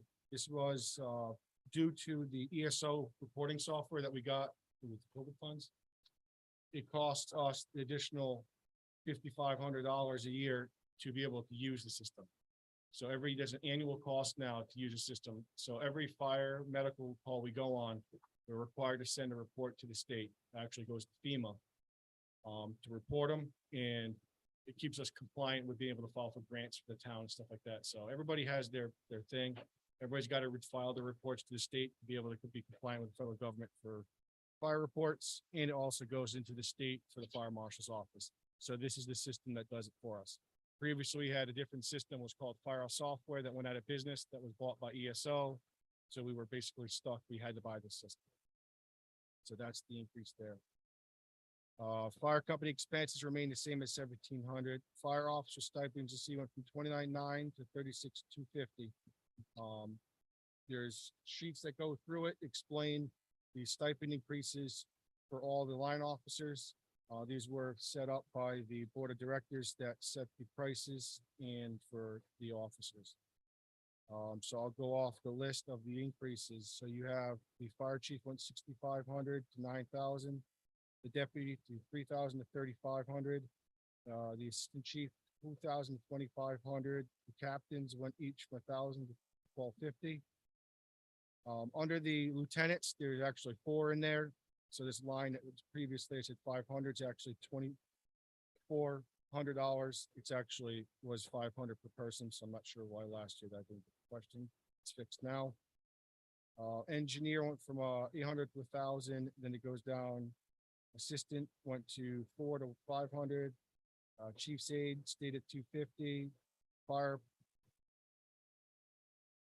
police officers, the 3 of them went from 150 to 200. The president remained the same and the treasurer remained the same. Those were the increases in our stipend lines. You go down the list, fire police remained the same at 1,500. That's for their equipment, road flares, stuff like that. Rescue supplies expendables. This is anything we have to buy that it's expendable. We use bandages and certain things on calls, AED pads for a patient, stuff like that. We have to buy them. Typically, anything that we use on a call that the ambulance is at, we get stocked off them. But if it expires, we don't make the ambulance pay for it. We have to buy it ourselves with our equipment. But if we use it on another call, the ambulance reimburses.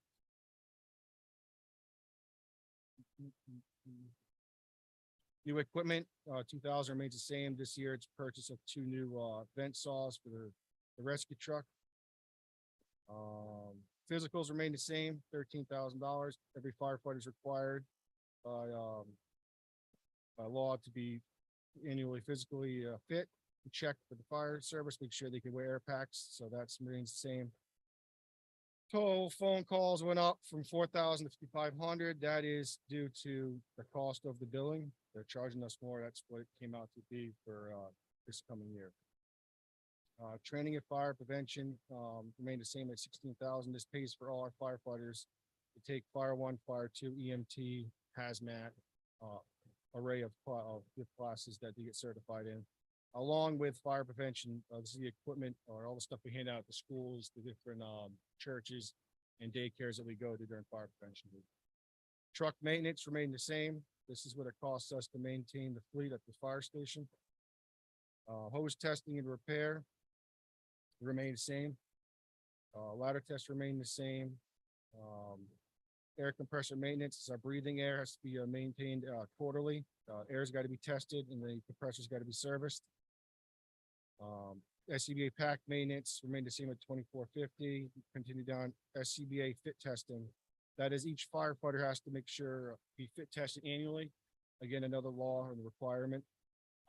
Make sure their mask fits them properly. So they go into a burning building, smoke stays out, the fresh air stays in. Hazard material supplies remain the same at 900. Continue down. Turnout gear maintenance or repair remain the same at 9,000.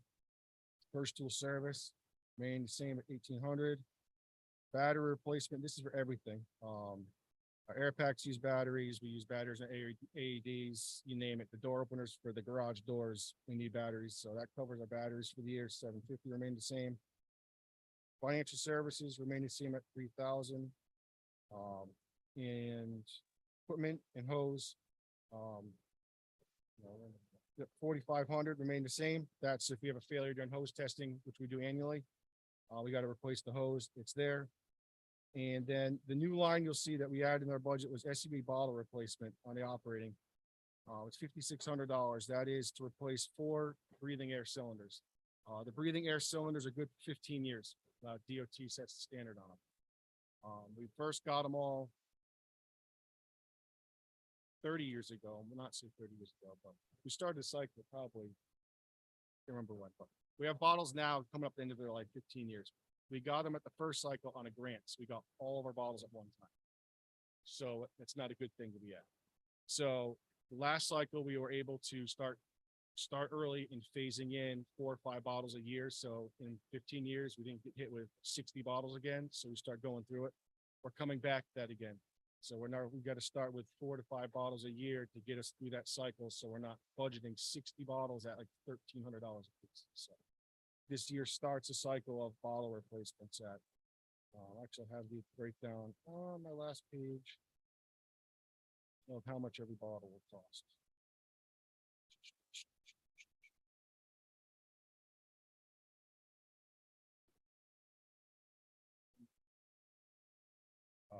$1,400 per bottle now. I remember we first got the first order, they were like $780 a bottle. Now they've gone up to $1,400 a bottle. So that is what they're at. That is our operating budget from this year. Moving on to fixed charges. Just, what is that increase? It went from 141,450 to 160,400. It's Okay. $18,950 increase. All right, thank you. So the fixed lines, you have the insurance coverage. This insurance coverage is for the fire company and the ambulance. So it's one insurance now that provides, it used to be 2 separate. Now we've taken them under our policy. Last year was 33,000, it's up to 35,000. Again, insurance company don't give you an exact answer how much it's going to be until the day they send you the bill. So we anticipate that every year. Understanding every line in these fixed charges is used for what it's meant for. It's fixed charge. If it's not spent, that money comes back directly to the town. So with the 35,000 for that, employee assistance EAP remain the same, the 2,550.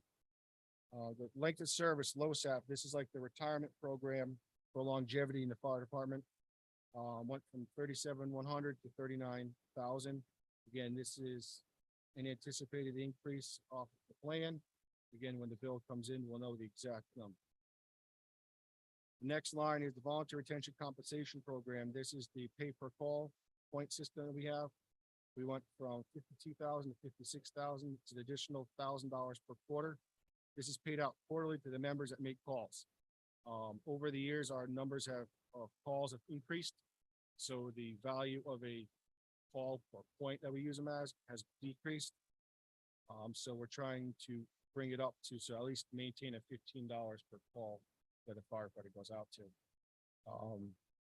If you look back over the last, I think we're going to say over 5 years, almost 8 years, this number has been flat. We have not increased it at all. So this will be the first year in over 5 years that we've asked for an increase on that. Moving down is the R1 medical responses. Went from 6,000 to 8,000. Again, the individuals that go to medical calls get a stipend. And then firefighters, because not all of our firefighters are EMTs. The firefighters that respond to fire calls get fire stipend. The firefighters that also respond to EMS calls get a stipend. They're separate because not every firefighter responds to medical calls. So we first started, we did over 100 ambulance calls one year. And another individual, say I'm a firefighter EMT, I can do fire and EMS.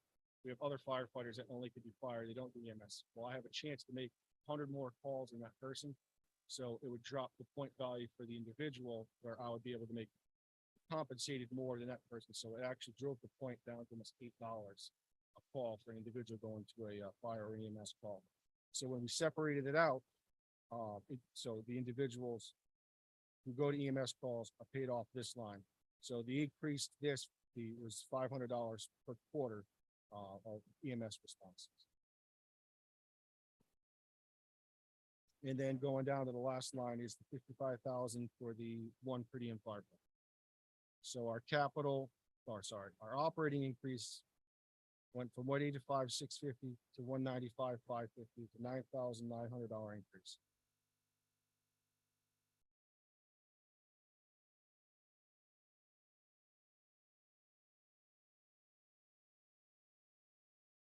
Capital, or we want to stop here? We just go through the whole thing, then start.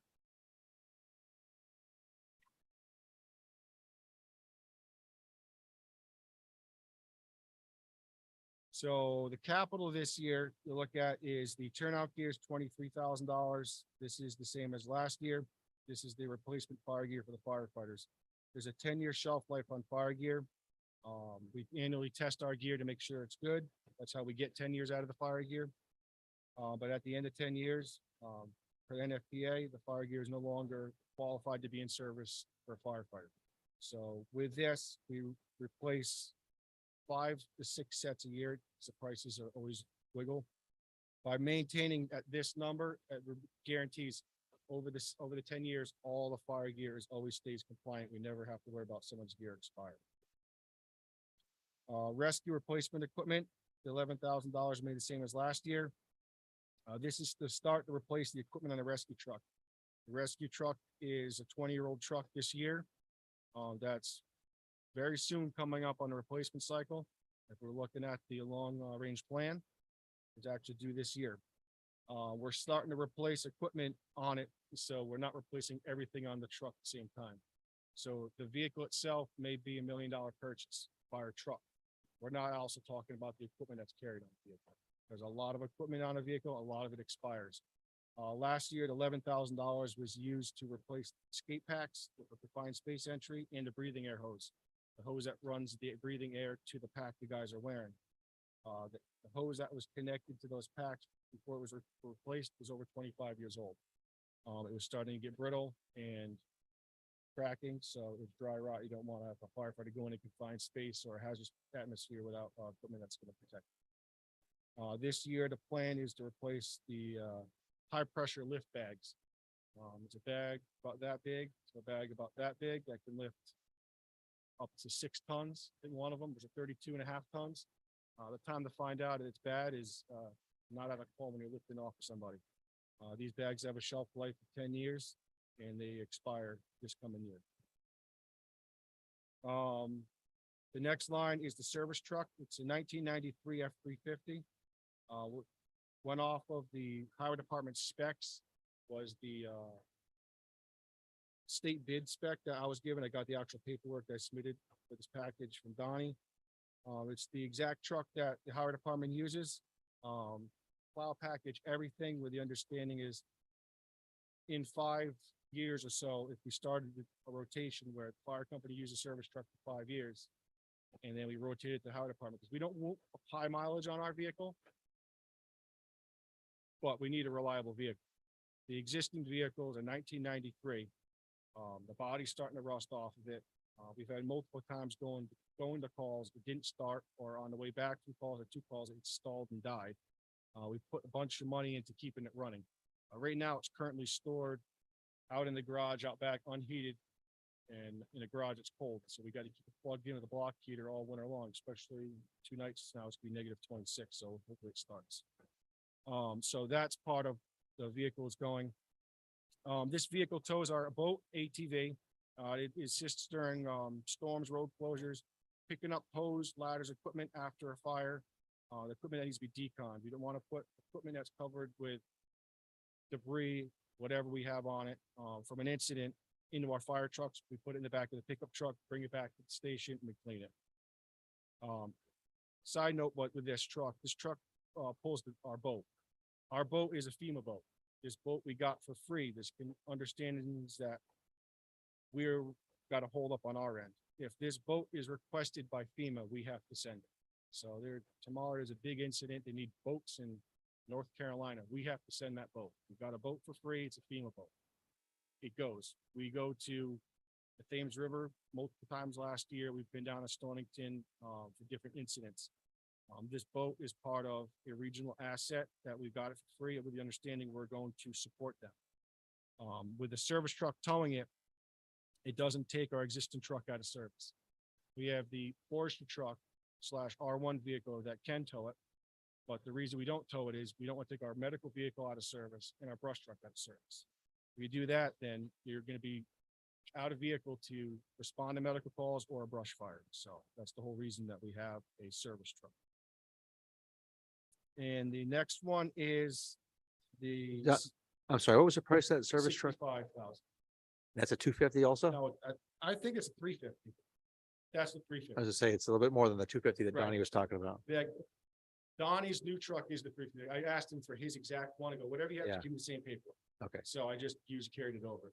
With the understanding is don't want anything different than they're using. So if we do this 5-year rotation, it's exactly what they're using. We just give it to them and flip a switch, change red lights to yellow lights, and they can go to town and go to work on it. So, Okay, thanks. the next one is to start to save for the ladder truck, $75,000. This is again, part of our long-range plan. Again, if you look at our 20-year plan, this was actually budgeted for this current year at $500,000. We discussed with the committees that we're going to try to save up for a few years prior to making the purchase of a used ladder truck. We're not looking for a new one. Because I did send some documents to the selectmen about today to purchase a stock ladder truck off the floor, nothing custom, is $1.2 to $1.7 million. That is the price. That's no extra frills on it, nothing. That is what you will pay for a ladder truck if you order one today. And you'll probably wait about 1.5 years to get it. I know the questions come up. Do we have ladder trucks around us? No, we have tower ladders. There's a big difference between a tower ladder and a ladder truck in a Quint. Pawcatuck and Mashantucket are the closest ladder devices we have, which are tower ladders. They're 100-foot tower ladders that have tandem rear axles that will not make it up to 90% of the drivers in town in our spines. What we're looking for is a 75-foot Quint. It's basically the same size as our fire engine, but it carries a ladder on the top. This piece of apparatus makes it safer for the firefighters that work off of roofs. I know right now we don't have a lot of snow to talk about, but I've been on many roofs over the years, covered in ice and snow, trying to reach the top of a chimney to drop the chains down. And there are some that you can't even reach because the chimney is over 6 to 7 feet off the roof. I do remember a time we had to have Mashantucket come to North Stonington, park in our own village, so we could reach the roof of someone's chimney because you couldn't reach it from the ground. So there are times, no. There's 2 or 3 story buildings, homes. Some homes are 3 stories. It depends what angle you get them at, but we have hotels in town that have 3 stories. We currently have 1 ladder that will reach 3rd floor windows of the people. So potentially over 100 people could be trapped on the 3rd floor of this hotel. We have 1 ladder in the fire department right there that reach these people.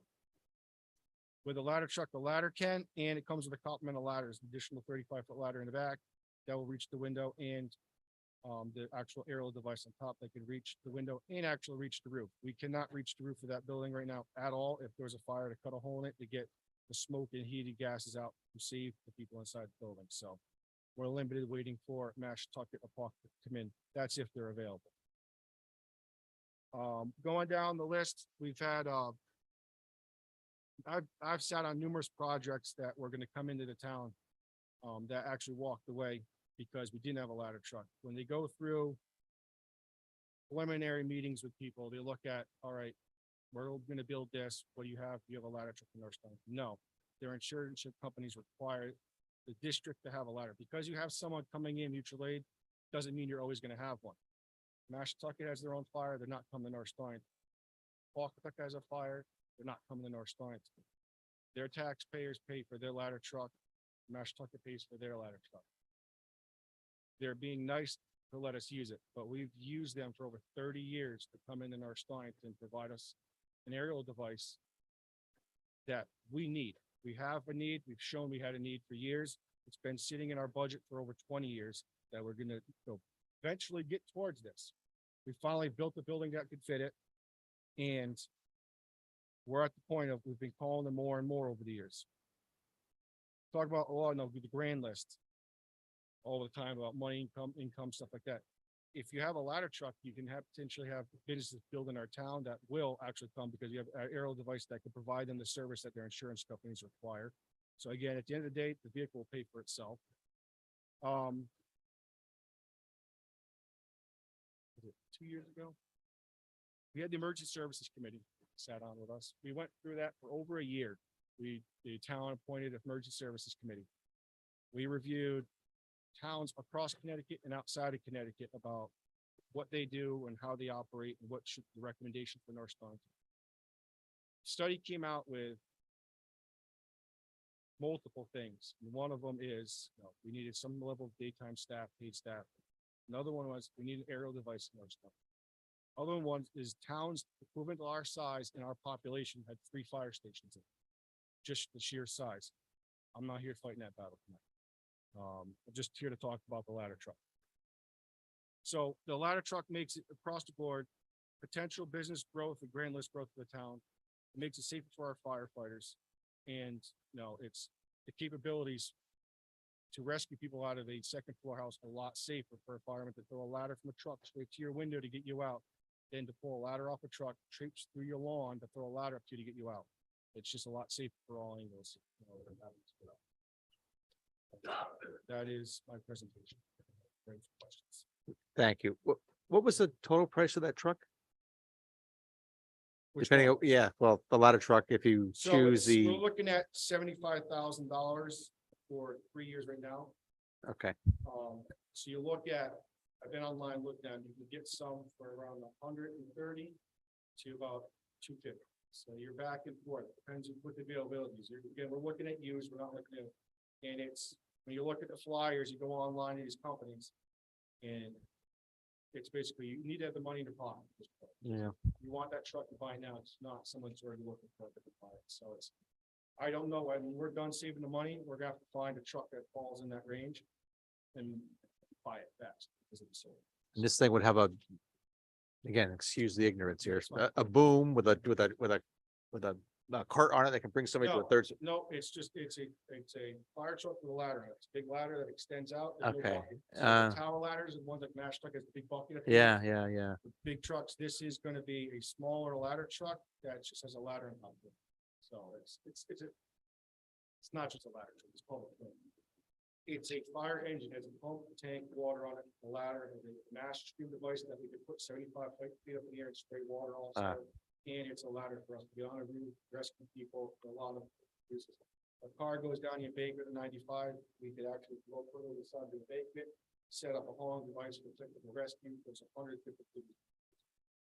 And there's areas in town that we cannot reach with the kit you have now up in the, Correct. Like I could tell you right now, this is my Grand Hotel. I can't reach the roof to get up to do anything. If there's fire in that building right now, I can reach the bottom of the 3rd floor windows. That's as far as I can get people out of that building. We have to wait for Mashantucket. Hopefully they're not in the call and we gotta wait for Pawtucket in the North Star. Hopefully they're not. So those are our next 2 ladders and they're both tower ladders. That's a big building that has plenty of room to get around. right, Take a house on Hangman Hill. We're not gonna be able to fit a tower ladder in a driveway in our spot. It's not gonna happen. It's, Yeah. no. 14 feet tall, I think like 12 to 14 feet tall, the one at work. 12 and a half. It's not gonna make it up driveways, never mind that, the turning radius, it's not gonna make up driveways. Where with the Quint, we're looking at is no bigger than basically our engine 1 at the firehouse now. With the aerial device on the top, which will give you the same capabilities, only thing it has less is water. in it. Because of the weight of the ladder on the top, you have to reduce the amount of water you carry. so have there been occasions where you had a event and you could not respond appropriately because you didn't have this? We always find a way around it. Right. It doesn't mean we'll always do the job, no Yeah. matter what it is. The problem is there's safer ways. No, there's I get you. More efficient ways to do it. We have ladders, yes, we have that 135 footer. I've been on top of a 35-foot ladder where the rung only came that far across the top of the roof line of the house to get up there. Yeah. That's not safe. We're trained 2 rungs past the roof, but we have a job to do. We do it. Is it safe? No. Fingers crossed, nobody ever gets hurt, because the bills would be a lot more than this truck if someone falls off the roof or out a window, and we're trying to rescue them from the ground line. Sure. Okay, thank you. Yes. For this ladder truck, right now, where would it go in the firehouse? Would you have to move something out of there? The plan is engine two, the 1995 would become a reserve and park in the garage out back, and it would take its place. That was part of the other thing with the study with ISO for insurance ratings. They gave us a lot of things on how to lower the town's insurance ratings, save money on property taxes and stuff like that, and certain insurance. Was having paid staffing, a ladder truck, hydrants, which and then it was have something reserved. So right now, if a fire truck breaks down, we're fired.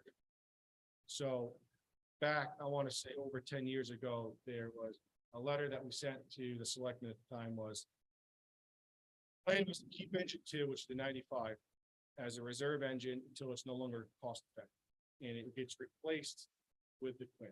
So we'll be running, instead of two engines, we'll be running an engine and a ladder truck. So replacing an engine, but that engine will be a reserve engine that would only go out if it winds up breaking down, or if you have a actual big structure fire, we need an extra fire truck, we have the guys that take it. So it would be put on the back part of this. And that garage has room for that We can engine fit too? Every one of our fire trucks in that garage, at the same time. Everything but our tanker can fit in that garage. Our rescue truck's been in there, each engine's been in there at one point. We do maintenance up front, we'll put the fire truck out back, especially with raining stuff like that. We'll park in the garage. So we do that. Okay, thanks. Chief, not my original question, but on Mike, I thought we couldn't put trucks back there because there was no heat in that There garage. isn't right now.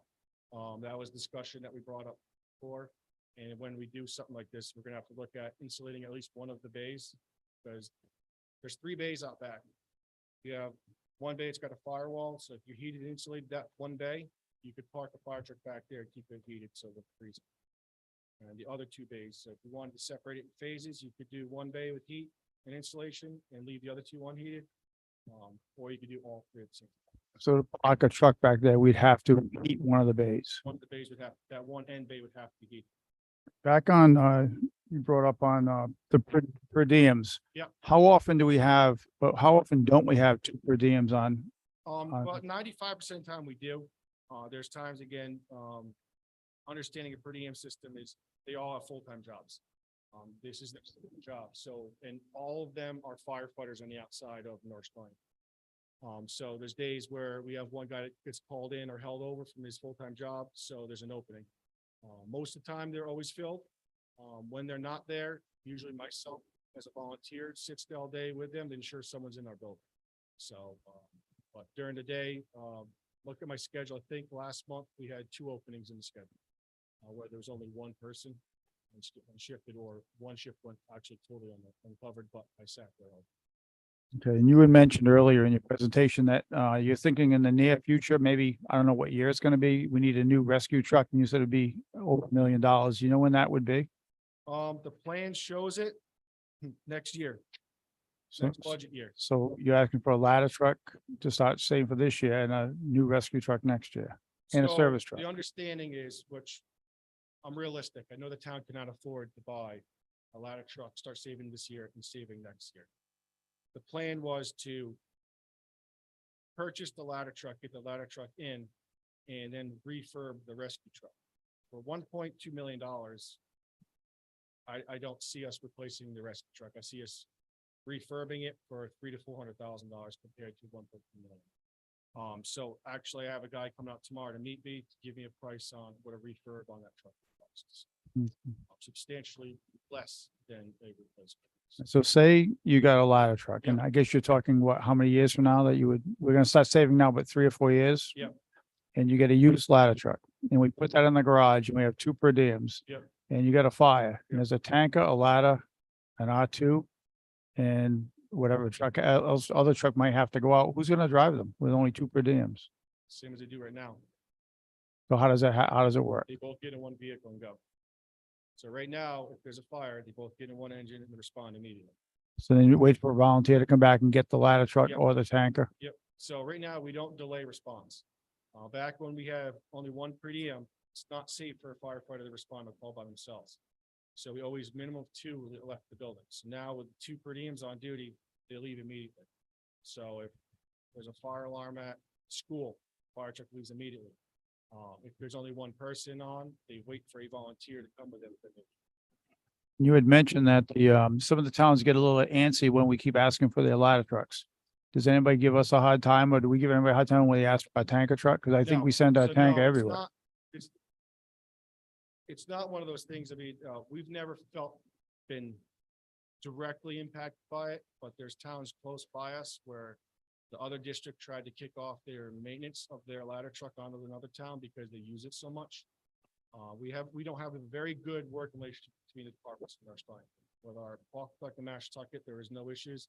They have no problem coming out to us. We have no problem going to them. But 30 years is a long time to constantly be calling automatic. When we know there's certain buildings in town I need a ladder truck for, on the initial response, they're sending it to our town. So we know we need a ladder truck because of fire at this building. After 30 years, we should be planning to have one. We know we need. I mean, basically, right at the Rotary, Mr. Pizza too, it's a 3-story building. Can't reach those people on the 3rd floor. I have to wait for Park Truck's ladder truck to come to reach them. So right in our own district, where we all probably have eaten there a few times, I bet. So that building right there, I can't reach those people on the 3rd floor. Thank you.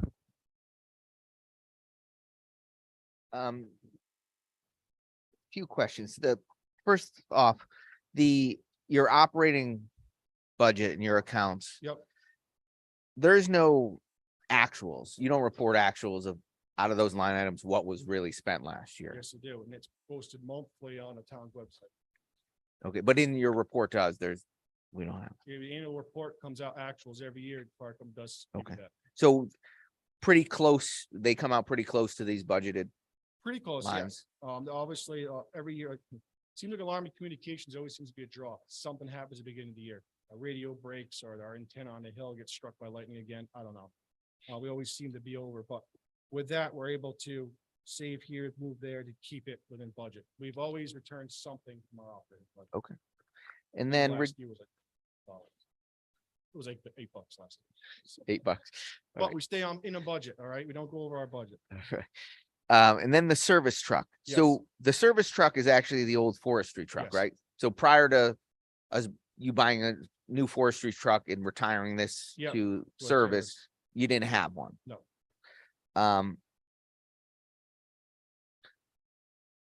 So I think it's important to note that it's not that this service truck was a service truck that hasn't been replaced since. Right, this truck Originally. hadn't been replaced as its for its function ever, because it was a brush truck previously. Now we repurposed it to a service truck 4 years ago. How long have we had the new brush? Actually, I can tell you right now. Yeah. So when we had it to serve it as the primary brush truck, it was starting to have problems. So we rotated it back to a service truck where it's not always primarily out on the road running to all the incidents. Right now, when we redesigned the brush truck, it became more than a brush truck. It's a R1/rapid response vehicle. It's designed where if the firefighters during the day are on a medical call and somehow the house now is on fire, there's equipment in that truck. They could pull a hose line. They have air packs in that truck to actually start fighting that fire. Where the old brush truck was a 2-seat pickup truck, that had no place safely to store our medical equipment. There was no firefighting capabilities in that truck. Well, now during the day when the per diems are out responding to medical calls with the ambulance and stuff, they also have structural firefighting equipment with them also to provide protection. Cause that's a F-550 now, right? That one's a fire. Okay. And then. So you're looking at the 350, but you could make do with the 250 like was presented by the highway today. Yeah, The same setup for 39,000, yeah. really. So I'm trying to I got the bid spec off Donnie, what he's currently using. So Okay. that is the plan was to rotate our vehicle down to them every 5 years and start a rotation through the highway department. Yeah. But yeah. The they should F-250 be could towing work. Our boat and our trailer just fine. And right now, if that service truck went down, you could tow it with the Yes. rescue. We have. It's towed just it. not ideal. It's not ideal. So if we go to, we've been at Thames River 3 times the last year, I think it was. We're there for like 5-6 hours. It takes our vehicle out of service. So we won't have a brush truck or a medical response pickup truck. We'll be sending a full-size rescue up to some of these driveways in town to respond to medicals. All right. And Not then ideal. my last one is if, when we're going through this and we have to make cuts on this. Yep. Just in the back of my head, would you and your needs prefer to have the money for the ladder truck put down or the money for the service truck? I'm not saying either one are getting cut. I'm just saying if one is a stronger need than another. They're equal. I mean, both vehicles serve a purpose, and that's apples and oranges. I mean, I've been in the department 25 years, and we've looked at when we were gonna fund this vehicle. We were supposed to fund it, last year, and now we're starting at $75,000. The ladder Yeah, the truck. ladder we're talking. truck. The service vehicle, we just discussed, the previous presentation, that we can get it down to $38,000.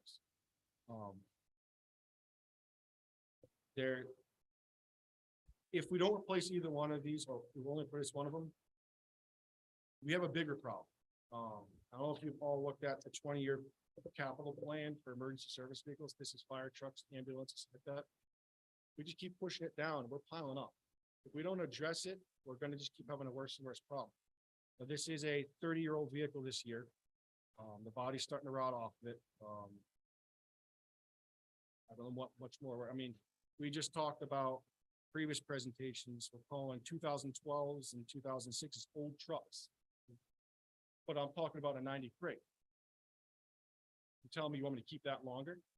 I mean, we got 30-year-old pickup trucks, but we're talking about things that are 11 years old that are old trucks now.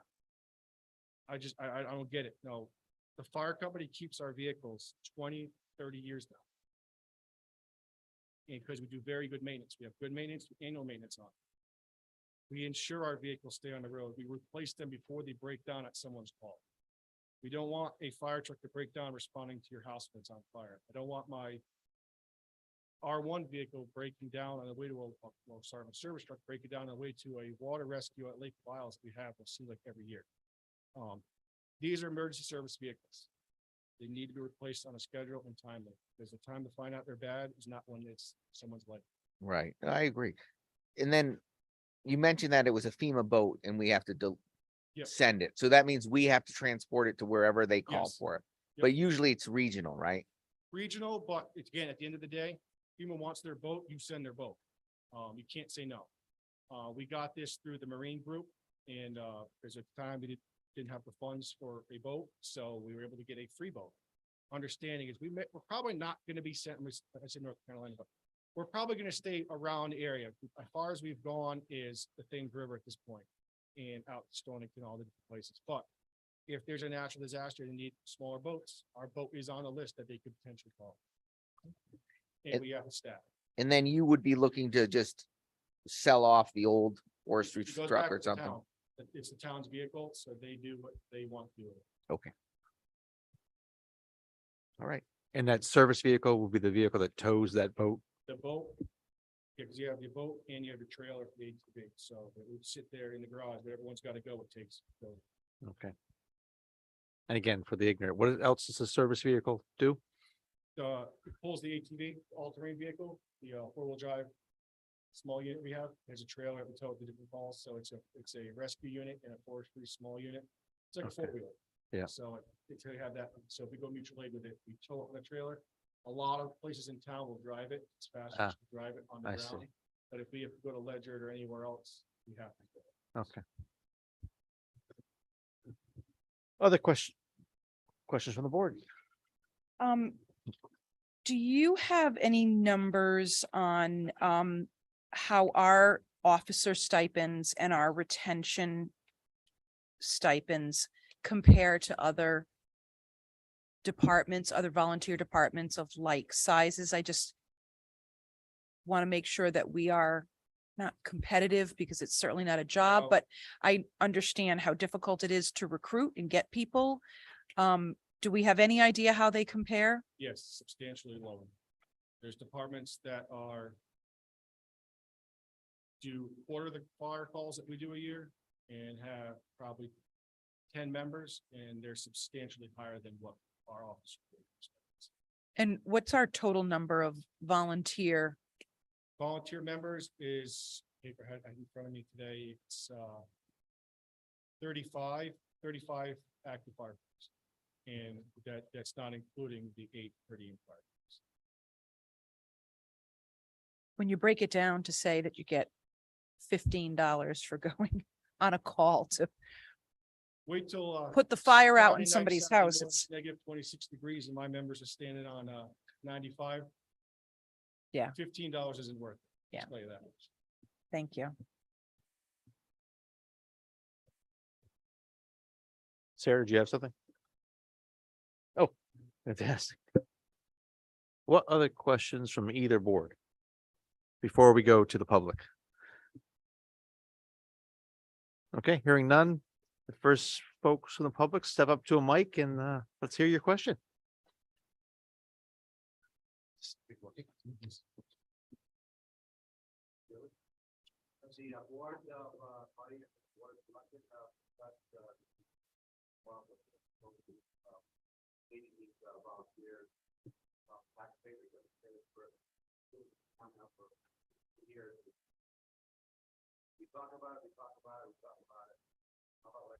Try to do something about this year and try to think about here. I mean, like the chief said, wait till Friday morning with negative 12, my guys go out there, perform stuff and like $15 and then how about giving them a tax break on their car or their property to help them out a little bit there. Joe, there's a new tax relief committee that just started. Brian Rathman's on it. They've only had 2 meetings so far and that's on their agenda. Hopefully we can get it done this year. Thank you. Would you mind bringing the mic to the next person in the audience? Joe, I just want to mention, we did talk about it on the Board of Finance a few years ago, and I thought, Chief, this might have been wrong information at the time or things changed, that there was something about getting the stipend and not being able to get a tax break too, because I know we talked about it as Board of Finance, we brought it up, and there was something back then.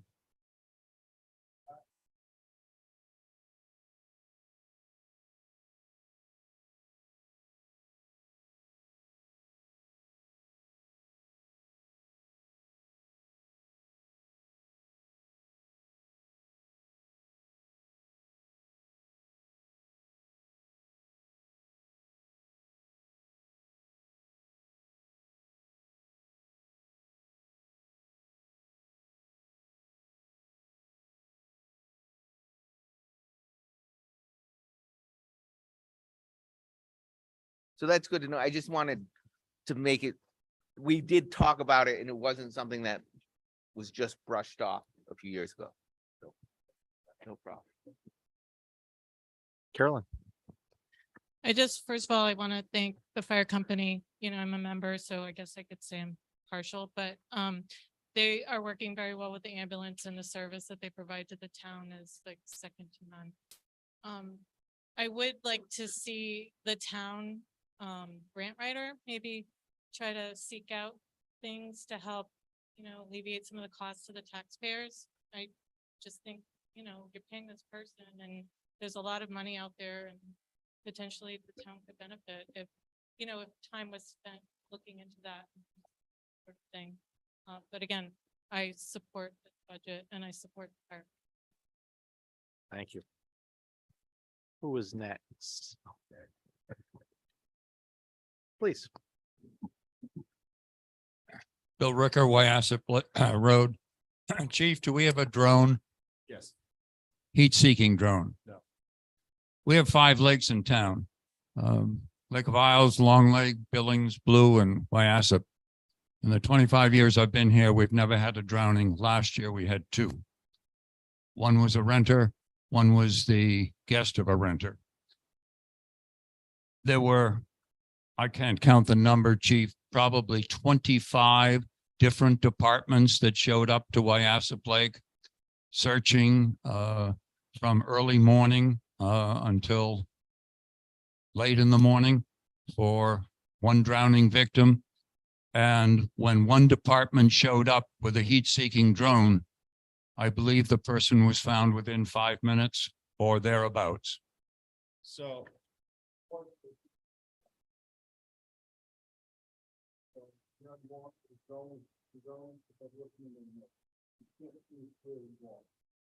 So they had an underwater swim. So it's underwater swim. Underwater sonar and camera. Is that the toad behind it? Okay.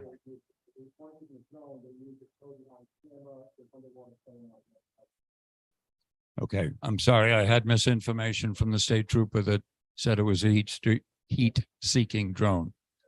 But the fact remains, do you have sufficient equipment to find a drowning victim in any of these 5 lakes in town?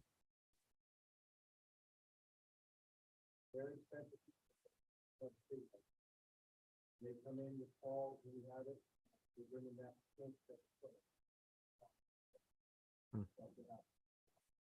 We more than happy to submit, $50,000 underwater camera use once a year. But, I feel we should spend a little money. I just want to take the opportunity to thank the chief and the department for the response that they made to the 2 drowning victims, how fast they moved and how thorough they at least covered Wyassa Lake. Thank you, chief. Thank you, Bill, and thank you, Chief. Appreciate it. Was there something else from the public? No? Public. Okay, okay. I thought Sam was raising his hand, but okay. Does the department know how to get to Cedars Road? We know how to get there. That's if dispatch gives us the right address. Well, Google has me at more on the other side of Cedars, on the Billion side, Yeah. but I'm not. I'm on the Legendwood side. Oh, I'm well aware where you live. I know. I know. So if I get the address, I'll know where I'm going. So. They changed. Did I tell you about my $1,000 signs that got changed that are no longer even valid when I had a Casada Hill address? I'm a little bitter. The public is never better. What other questions for the chief? Please. Or whoever you like to question. You're more than welcome. For a while, I thought I was the wrong meeting, but that goes with my age. If you read the 5-year plan, Board of Finance has $817,000 just in trucks and stuff. It's in the 5-year capital plan. We do have a 5-year capital plan, by the way. Also, we had this form here, which the Board of Finance put out, which I thought was very good in getting your information. We didn't use it tonight at all. Well, I just want to say that the fire department did provide that information to you. And I think they covered it pretty much, but we went into a heck of a lot more stuff. But the 5-year plan, guys, you gotta look at. There's a lot of money going in here and we haven't really saw it yet. But I'm looking at, when I do attend these meetings, that the Board of Finance uses this information. And I would like to have a copy of it, because I believe it's something you need. I don't agree with this plan totally. But everybody has their own way of doing it. But I think it's a way of getting information. And I was very glad to see the fire department. One company presenting their budget did it. I haven't heard nothing else from anybody else yet. But you guys keep going, we'll get there someday. And excuse me for my not knowing what information. It's my age, that's all. I'm allowed to do this. Thank you. I think we are good from the public. Thank you. Thank you. Okay. Sam?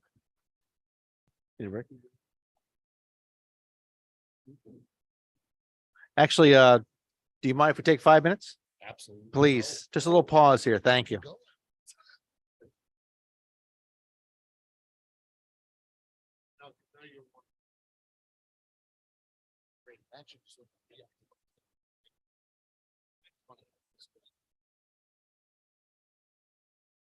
Quick.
I needed that too.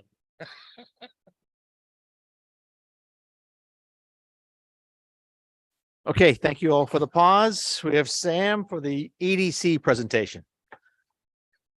Yes. All right, great. Yeah. I'm gonna try to keep this very simple. We're asking for, an additional, actually, total $5 grand. Because, we are in the process of, economic development, new plan. So we wanted to set aside $4,500 to possibly need for a consultant. If we don't use it, goes back, but we just wanted to make sure that we had it in there. Or if we had to, set up some meetings, put out some flyers, hire somebody to help put it together. We are in conversations with Juliet, because they're doing the P O C D at the same time. I'm actually on that too. I'm in hopes that we will not need quite as much, but because there should be some overlapping in, some of her studies will be able to help us with the economic thing. And we can piggyback together on this and try to save some money. The other thing, the other $500 increase was, sector at a $515 increase. So that was the other ask. I will say this, the additional money that was allotted for Ivana was, tremendous help. She's done so much for it. The business stuff, the list of businesses in town is finally there. I would say 90%. I mean, there's never gonna be 100%, but never had a business list like this before. We're starting to showcase businesses if they want on our Instagram and stuff.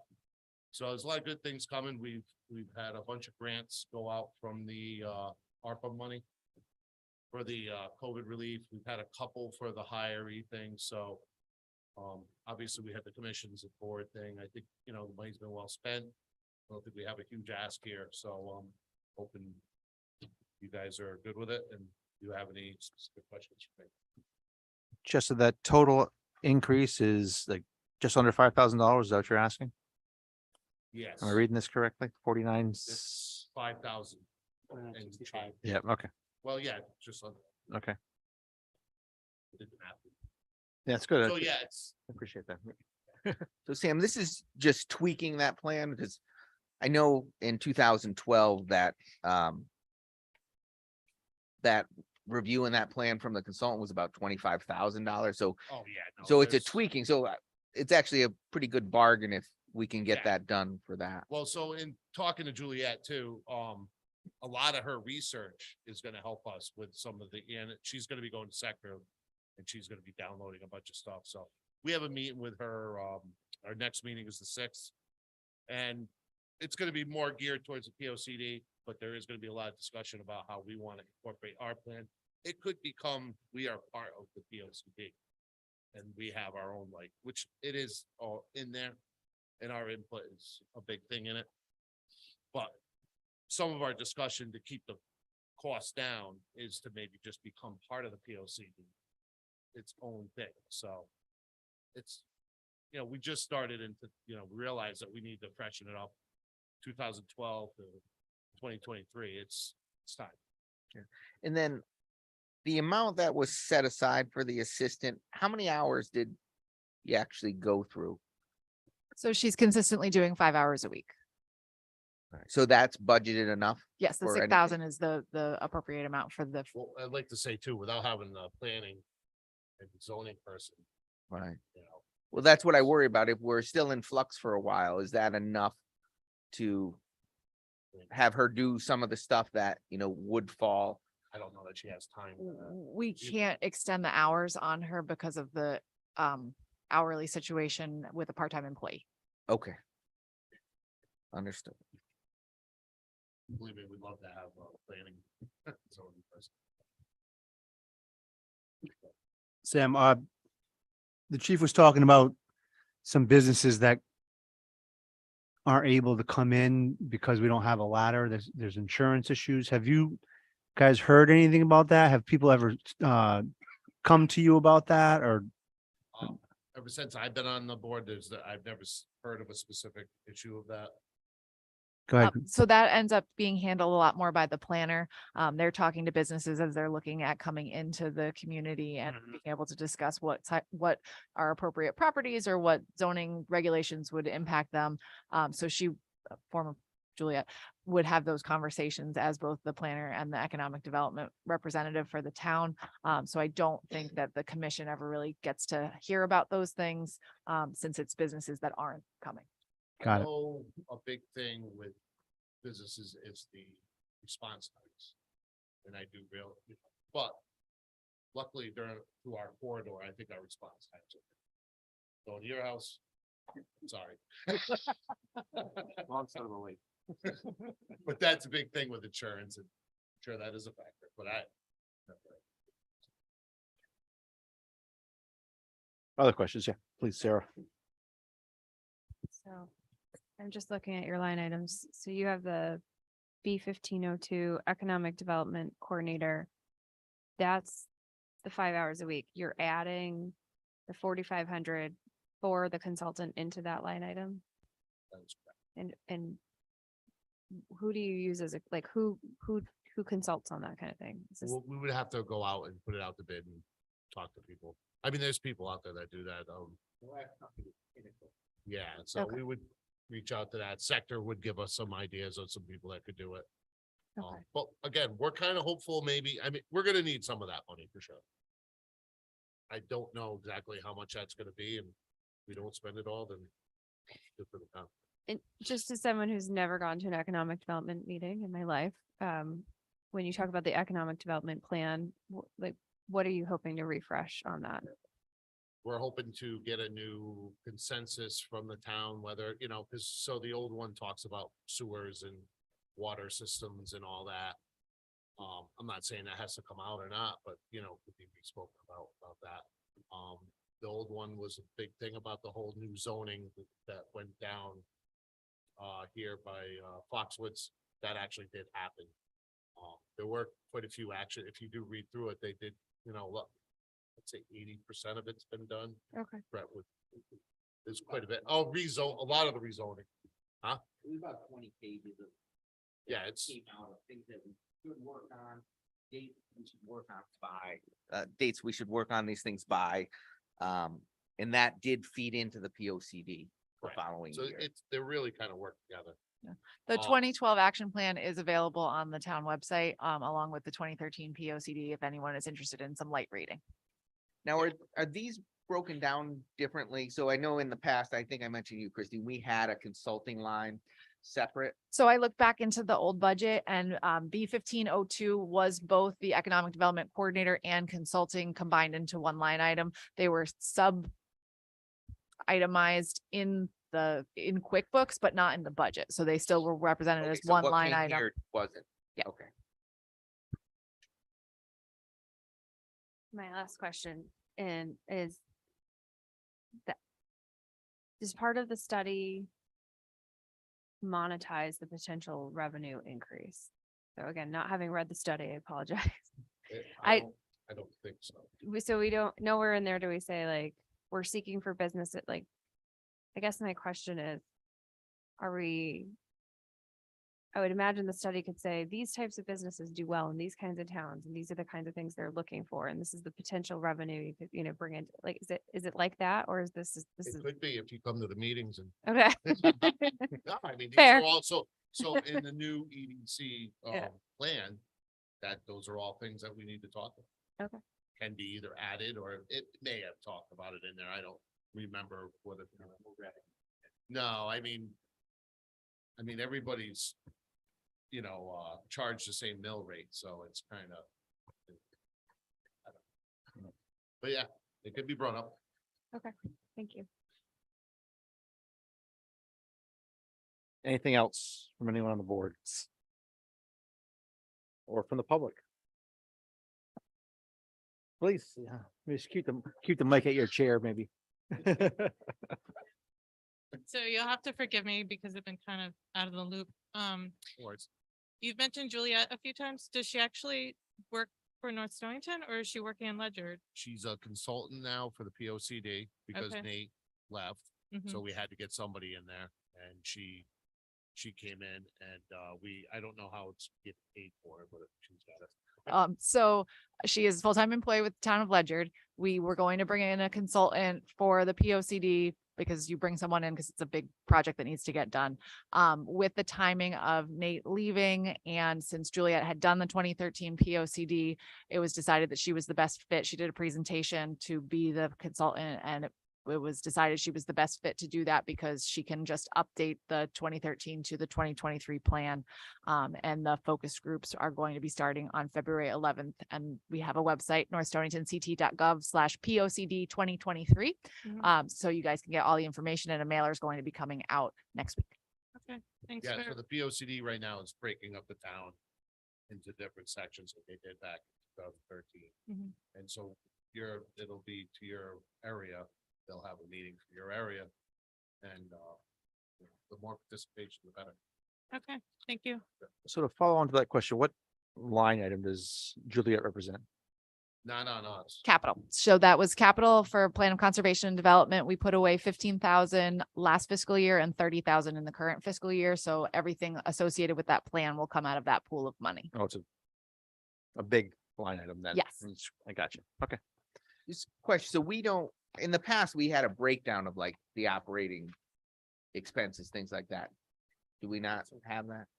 This is what was submitted by EDC. Okay. Right. They do not currently have a staff person. So All right. Thank you. Other questions from the audience? Sam, thank you very much. Thanks for having me. Thanks for staying. Yeah. I'm gonna even hang around. That's right. We're getting there now.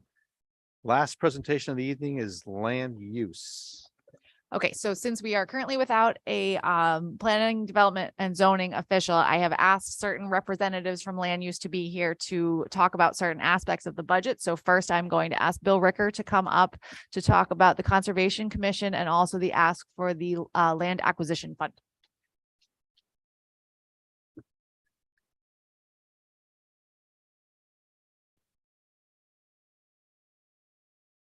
You said hold off until 8 o'clock because you won't be up until then.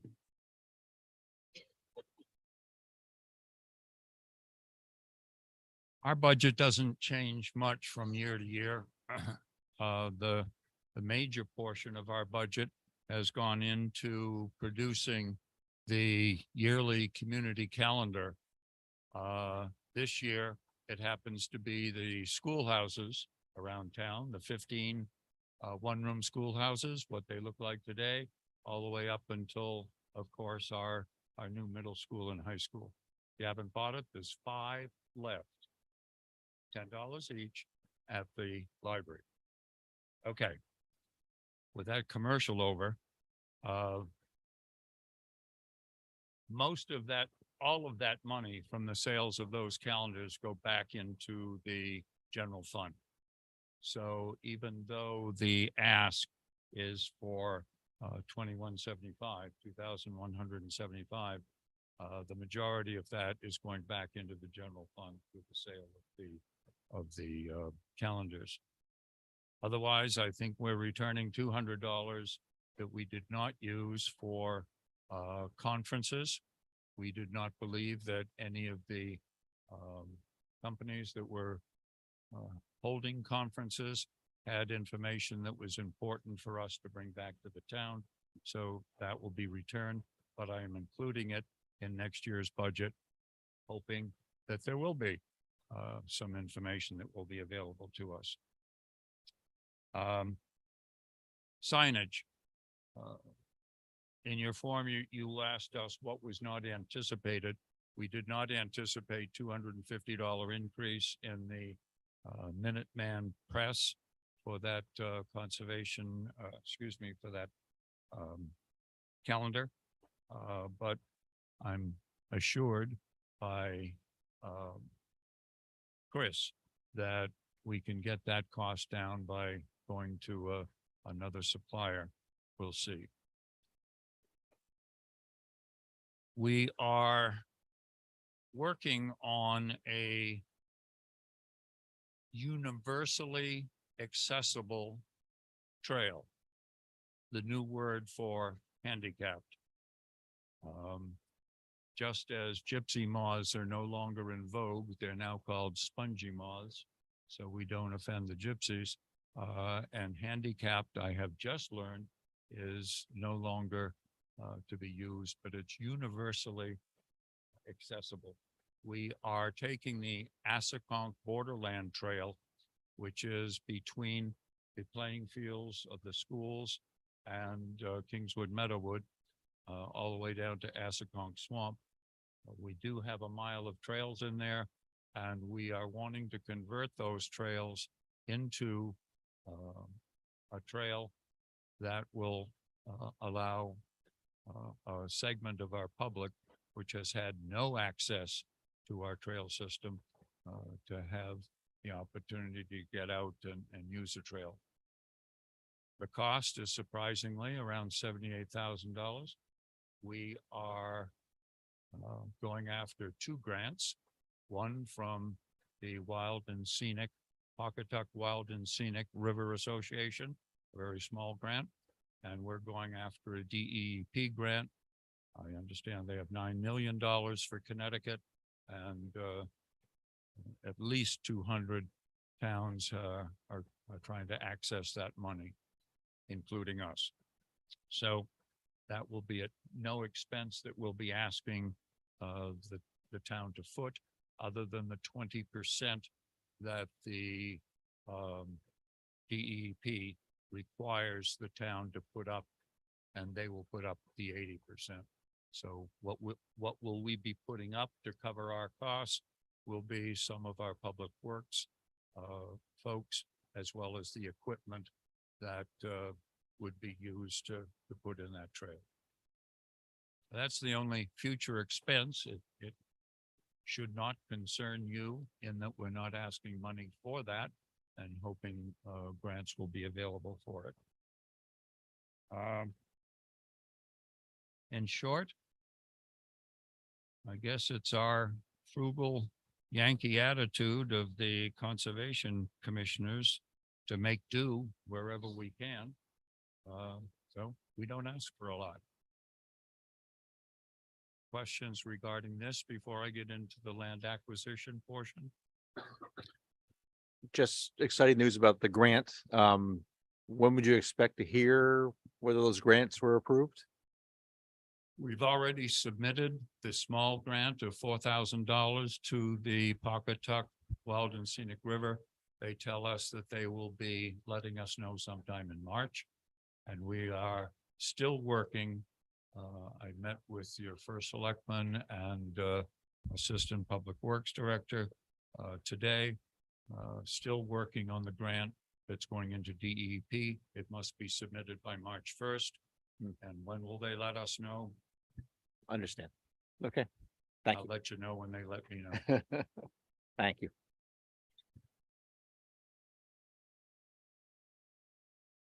I guess you keep rolling. Okay. I've been asked to comment on the land acquisition fund. And should the money be put into the land acquisition fund on a yearly basis?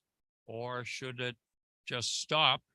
And if the town needs land, go to you folks and say, come up with the money, we need it. Well, I've polled separately the Conservation Commission members, and to a person, they believe that the money should go in on a yearly basis into the land acquisition fund. And let me share with you some of their thoughts. The 10-year plan of conservation and development and the plan of conservation recreation lands is intended to provide a framework for protection of our rural character, our water quality and quantity, and our natural and historic resources. Our legislators, our Board of Selectmen, boards and commissions, including all of you, and the Conservation Commission, which I represent, must be supportive of the recommendations if our character as a town is to be preserved. If the town is committed in purpose and practice to the goals and strategies laid out in the 2013 POCD, then an annual investment needs to be included in the land acquisition fund. It's not our intention to remove land from the tax rolls, but to protect more land through either private acquisition and or the sale of development rights, which encourages farmers to maintain their farms in light of developers searching for their property. We've adopted regulations to include fee in lieu of, instead of accepting tiny, meaningless parcels which connect to nothing. These procedures and fees, accompanied by the restoration of our once accepted $20,000 line item in the budget, will begin to restore the fund to acquire open space for our future town needs.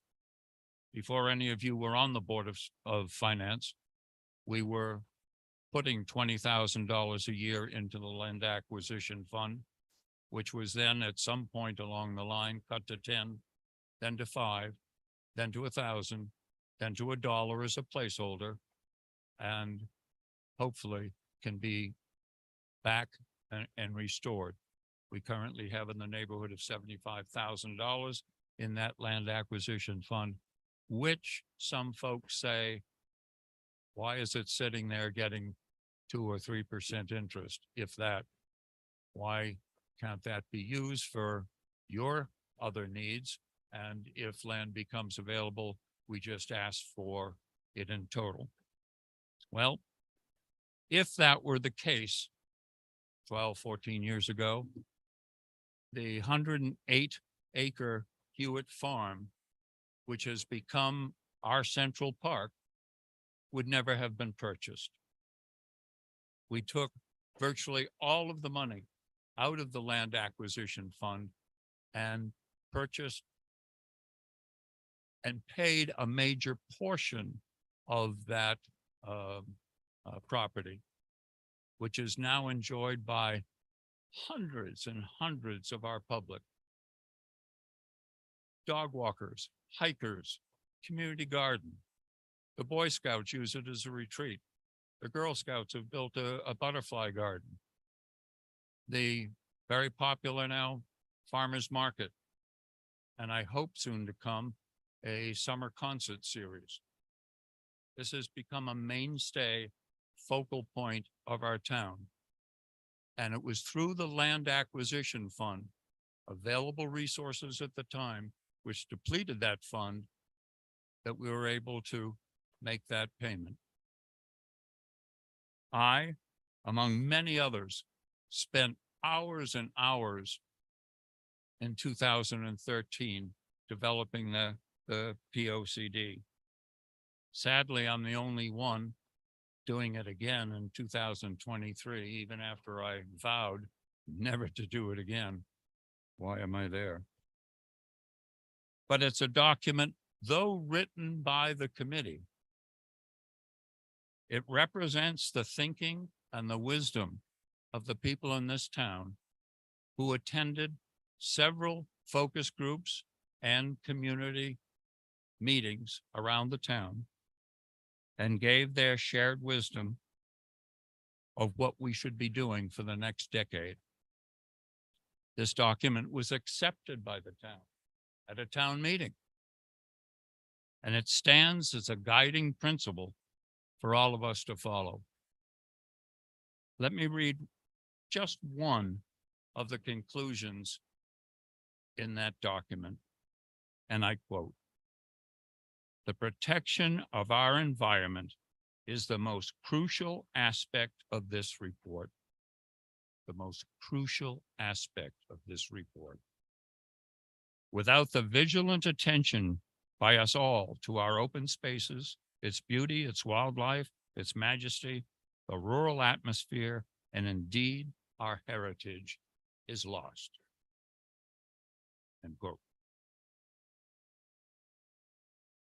Our Conservation Commission feels, and I hope you do, that we must not spend our time and dollars creating a report, a document for us to follow, and then, because of the needs to hold the line on taxes, we ignore what our public has unanimously wanted for our town. I say that's the wrong word, not unanimous. The public ultimately wants for our town. So I am asking for the restoration of $20,000 back into the land acquisition fund, and for that to be funded yearly so that that resource can be built up, not for conservation, but for the town's use when the need arises. Thank you. Thank you, Bill. Brett, first question. Thank you Bill, for coming in to speak, because I did ask at the last meeting regarding it. And I just want to be clear, it's not, there's nothing about not being able to purchase land for conservation.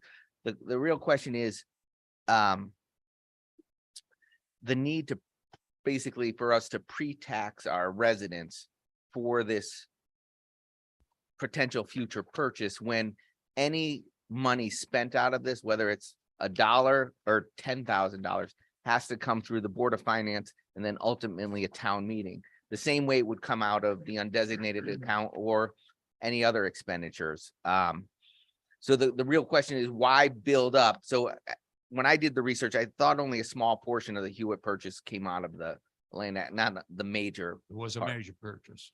it was 600,000? But how much came out of the land acquisition fund? It was, The major part of it was 168,000.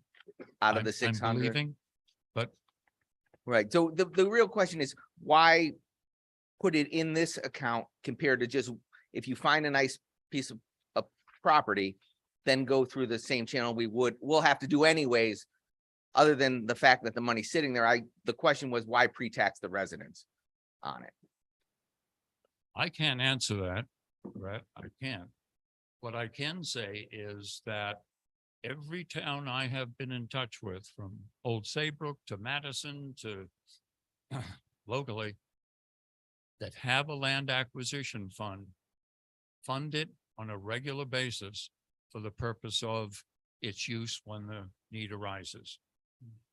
Why pre-tax them? I really can't answer that. I do know that we did not have that money available when that Hewitt Farm property came up. The chances of it being purchased would not have happened. So is there a maximum amount you can see us getting to before we say, hey, we have enough in there? When this town starts to develop, when the economy returns and developers start looking for larger developments than a house here and a house there, they will be asked, and we have passed with planning and zoning, the fee in lieu of. In the past, as many of you may know, property has been given to the town by a developer, 15%, and it's been trash. It's been a swamp. It's been a ledge. It's been a tiny parcel. I'll refer you to one piece. If any of you go to the landfill and take a right at the church and an immediate left, about 100 feet down, there are two houses that were built up to the right, and a sliver of land that I think is short of a quarter of an acre, almost an eighth of an acre along the road, was given as fee in lieu of, and asked the town to monitor in perpetuity to keep it as open space. It's a worthless piece of property. So there's no guidelines in how fee of lieu of how that property has to be, or how big? There are now guidelines. Okay. There are now guidelines, and the guidelines came after a developer up at Lake of Isles wanted to give the town a 3/4 of a mile of open space, 10 feet wide at the widest and 1 foot wide at the narrowest, as open space. We voted it down when I spoke at a town meeting. Speaking of the ludicrousy of trying to monitor a piece of property that was worthless to us. In any case, that's now passed, and we have fee in lieu of. Okay. And when developers come in to develop property, they will be giving 15% of that value that can go into the land acquisition fund. That will then continue to build it up as it used to build up prior to the purchase of the Hewitt Farm property. Bill, that money goes into a separate account. Sorry? That money goes into a separate restricted fund account. That's not this one. It's a different. Sorry. I don't want anyone to have the wrong information. So there's a separate restricted fund account that's for that fee in lieu of space. What's the name of that account? It's not represented in anything that anyone sees. It's a balance sheet account. But is it restricted for open space? Yes. Okay. I wasn't even aware of that. Thank you. Yes. But I do agree with all the comments the commission brought up to why we do it, or why we should be protecting our open space. My question was, why should we prepay for it? That I just want to be clear on that. It's not that I questioned us buying open space or keeping it. It was prepaying for it. Retaxing for it. Thanks. Thank you, Brett. Other questions from those on the boards? Plural. Anything from the audience? No. Please. Give the mic to Brian when you're done, please. I'm not sure if I would ask you this question, but when you talk about fee in lieu of, I had heard years ago when we had property and we wanted to like split a piece into two, so say you had a family who wanted to split one property into two so that a child could build on a lot. Are you requiring, or the town requiring, that part of that land be given to the town for open space, or? That's planning and zoning, Mhm. not But I mean, so if you conservation had a issues. 10-acre property and you wanted to divide it into 2 5-acre or 3, the town would still. We can't require answer that question. I don't think it's that. I think this is just a true subdivision that has a certain number of lots, but I don't know. I don't have a problem personally with if it was a large development, but I do think it's not right. Especially in a town where you're trying to keep generations of people here. It's really hard to afford to live here, the younger people, and to be able to afford a building lot while you're starting out and all of that. And I don't think that we should be discouraging families from being able to do this to help, yeah, no, I'm just asking because it came up and I was just curious. This is an aside to conservation, but I do know that large landowners are allowed one free split before they have a subdivision plan for the whole property. And so what's the definition of large landowner? Do you know? I'm sorry? What would be the definition of Don't large? have that answer. It's a planning and zoning question.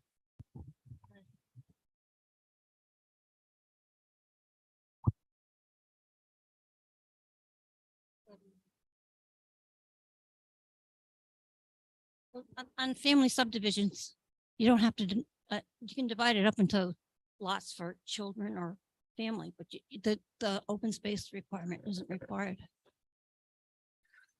All right, we'll work through some particulars later on. Brian, did you have a question for Mr. Ricker? It's not for Mick, it's for Rick. Oh. To the board, so. Huh? It is about it, but I won't give my opinion. And it does, I don't want the board to hear it. I was on the Conservation Commission a long time ago when I first started, and I was told it was an advisory board. They didn't have, they had the power to look into trails, look into different things, and then go to the selectmen. Talk to them about, then it's supposed to go to the taxpayers or the vote on whether or not they want it done. Now, to me, I know my budget is really tight, and I know the town don't have a lot of money. I've sat here, I've listened to the highway department request some money for trucks. I listened to the fire department request money for trucks. These things benefit every one of the people in this town. Or could. I think you gotta look at the necessities and you decide what you're gonna cut and what you're not going. To me, advisory boards do not need to have money. They should figure out their plans, go to the selectmen, go to the Board of Finance and ask. Well, actually, they gotta go to Board of Finance to ask for the money. Or request it. I think you could cut conservation in any advisory committee. You could look at and cut if you needed to. As far as the land acquisition fund, I think it ought to be zero. I don't think the town's in a position to buy any more land. I particularly don't like the way the Hewitt property. I mean, I like the Hewitt property, but I don't like some of the rules they have on it because I don't think it benefits everybody, and I've seen some problems and they don't do anything about it. The land acquisition, $20,000, you could take something like that, it could go toward one of them trucks or fire company or somebody, somewhere where it's gonna benefit every single person in this town. As far as making trails and things, I think there's plenty of land around, people can walk. There's, like you say, there's a Hewitt property we bought, they can walk around that all they want.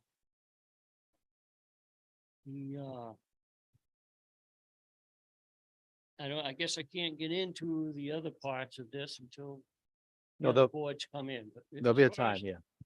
As far as the Conservation Commission, I say no, 0. I'm sorry, Bill. And I don't agree, and don't forget, when they take, if we buy more land for this town, which we have land, and we don't even know what to do with it. We buy more land for this town, comes off the tax rolls. Once again, it's on the burden of the taxpayer. So I just want you to keep that in mind. I'm sure you had it in mind, but you know me, I gotta remind, I just gotta have my say about that. But I really think advisory boards, and I'm on an advisory board. 0. This place I could see where we can make up some of these things that we really need as far as fire department, highway department, whatever you people decide is the most important place to put our tax dollars. Thank you very much. There's certainly no need to apologize to me for having a difference of opinion. Let me read the opinion of the majority of the town from the P O C D again. Continue to develop a network of trails, pathways, and open space that will provide the public with safe, active, and passive recreational opportunities. The town voted for it. Thank you for the reminder. Yes, thank you very much. That does conclude the presentation portion of no? Come on. That was one segment of land use. Now I'm going to very Oh. quickly go over the rest of land use. Please. So I My will apologies. start off by saying that I uploaded this before I added the final feedback from planning and zoning. So the total bottom line number should be $213,642, which is $14,871 more, which is just it. The travel expenses, contracted consulting, membership dues, and training seminars for planning and zoning is staying the same as it Christine, was. Can you just read that number one more time? Yes, so the new bottom line number is 213,642, which is an increase of 14,871. That is represented in the version 1 draft budget. It just wasn't represented in this request form because I had uploaded it before I heard back from planning and zoning. So we are maintaining levels for the attorney line, the office expense line, the advertising line. We have salary increases by contract for the planning development and zoning official and the land use administrative assistant. We're maintaining current levels for travel expenses, contracted consulting, membership dues, and training and seminars for planning and zoning. Maintaining current levels for everything within the building department. He is on a 4-year contract, so there's no increase in the salary for that position. The reason that the miscellaneous operating expenses has remained at $1,000 but hasn't been spent over prior years, there are updated building code books that are yet to be released. So we need to purchase the hard copy version of those books for our building official, and the state keeps delaying on putting them out. So once we purchase those books, then that line item will reduce. And it just hasn't been spent, but you can't roll from year to year in your operating lines. So then right now we're going to talk about the Water Pollution Control Authority, which is where we see the major increase. We do have Bill Wazeka here. He is our water sewer consultant, so he's available to answer questions, but I'm going to summarize what he's been doing. So we are eliminating the water testing budget because of Bill's position and reducing the miscellaneous planning line. We are adding a new line item for water sewer consultant for $15,600. We have had Bill on contract for the last 2 years, and we've been paying for it out of a capital line item on a 2-year limited contract, which is how you can pay for a personnel line out of capital. He was originally hired to update the the water pollution control plan, and has also been assisting the town in a variety of other areas, one of which is working with DEP on permitting that we've needed to do for this building with the changes. Also, he's going to help us with changing. We need to do testing quarterly currently for the transfer station through our permit that we have for the transfer station and bulky waste. So we are hoping to be able to save money in that line item, which comes out of the public works budget, because Bill is negotiating with DEP to reduce the amount of tests we need to do every year because of the results that have been consistent over the past many years. Yes. So his position is saving the town funds in other areas. He does not only work with WPCA, he also works with other areas of land use. He works with the selectman's office, but we have found that it's best to centralize where a salary is coming out of instead of trying to split it between the departments that utilize the services. Do you have anything else to add, or did I hit the highlights?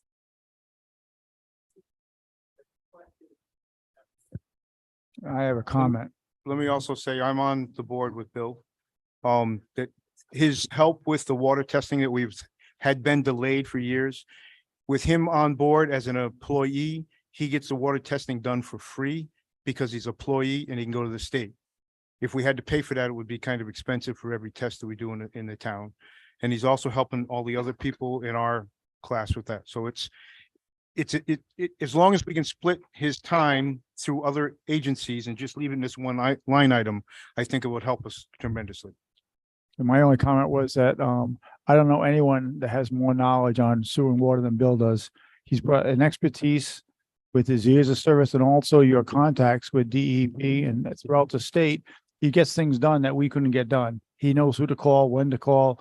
And he's been doing a lot of work too with Ledgelight. When Ledgelight tries to put their foot down and say, you can't do this, you can do that, he questions it. And sometimes he gets them to change the decision. So he works closely with Cheryl Haas from Ledgelight. And I think, Bill, that you're a great asset for our town. I wish you were a little younger. Could you be around longer maybe? But but I get it. I know. I mean, you'll be around a long time, but with the town.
Sounds like we're getting a bargain. Thank you very, very much for that. Yes, for sure. Any questions? So, and that is one of the line items where it is a per diem position. He records his time and he only charges the town for the time that he works. So if there are unused hours, then we don't pay them out. So it's not like a traditional salaried employee. No, it sounds like we're getting a lot of value there. Thank you. Thank you again for that. Was there a question down there, Bob? With your mic on, or just, is that a legacy, like?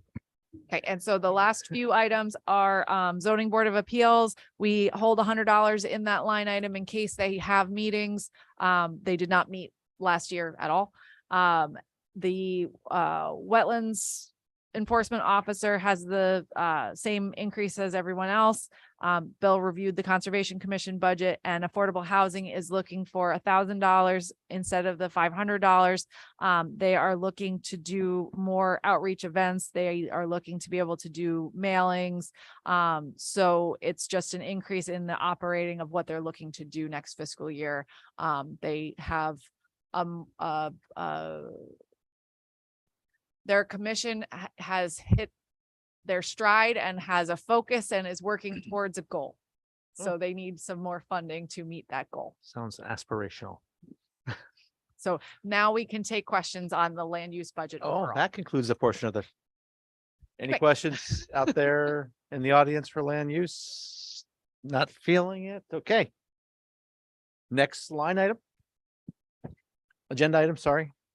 Tax Relief Committee, this is kind of a standing item. I'm not sure if you would have any updates to that, Sarah, if you had been to a meeting yet. Hey, Paul, I'm sorry, can the Board of Selectmen adjourn? Oh, please, you're welcome to stay, but oh, I meant to say no. Before we adjourn, the next joint, the I'm next sorry. joint meeting, can we maybe do it a little earlier? Is that a potential, like 6:30? Just because they tend to go late, Let me, any earlier? would can be we better. limit the presentation lengths? I mean, they got pretty lengthy tonight. Yeah, but unfortunately, our chance to ask those questions before we work on the budget. Yeah, but the questions and answer wasn't the long part of the event. Well, you can rubber stamp. I'm just, everything you know. if like to. I mean, it gets harder for those of us that maybe have other obligations in the day to get here this early, but we can talk about it for sure. All right, all set? Motion to adjourn for Board of Selectmen. Second. All in favor, say Aye. By now. Tax Relief Committee, should we table that for some future?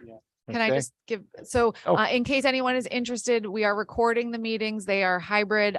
So they are on the town's YouTube channel, which you can access through the main website, and they are on their own playlist. They are meeting on Monday nights at 6 o'clock. Yes. Okay, great.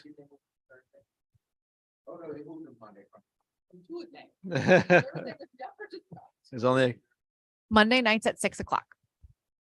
okay.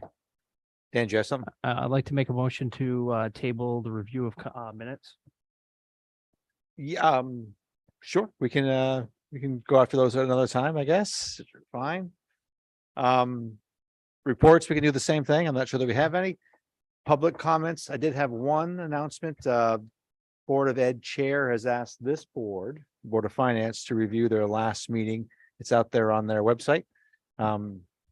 Said it was interesting. I tried to turn it on. It was quiet for the first few minutes, but it is out there if you want to take a listen. Guess something to add to that? Eventually. Okay. Oh, issues. Okay.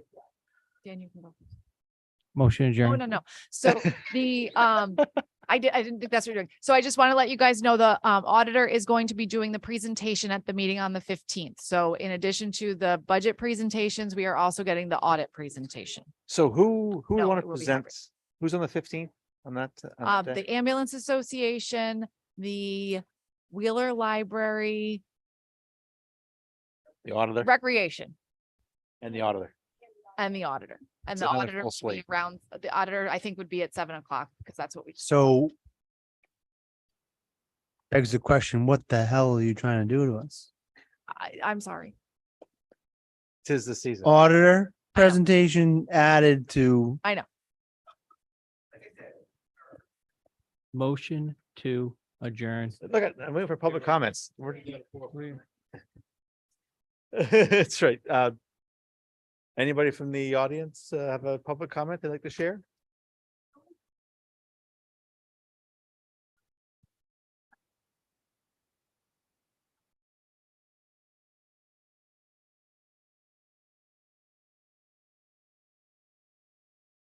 That's a budgetary question or just a statement? Okay, okay, all right, great. I appreciate that. Thank you. No other public comments? I would entertain a motion to adjourn. Motion adjourned. Second, all in favor? I guess Aye. it's unanimous. Thank you all. Brett, you were pretty close, 9:30.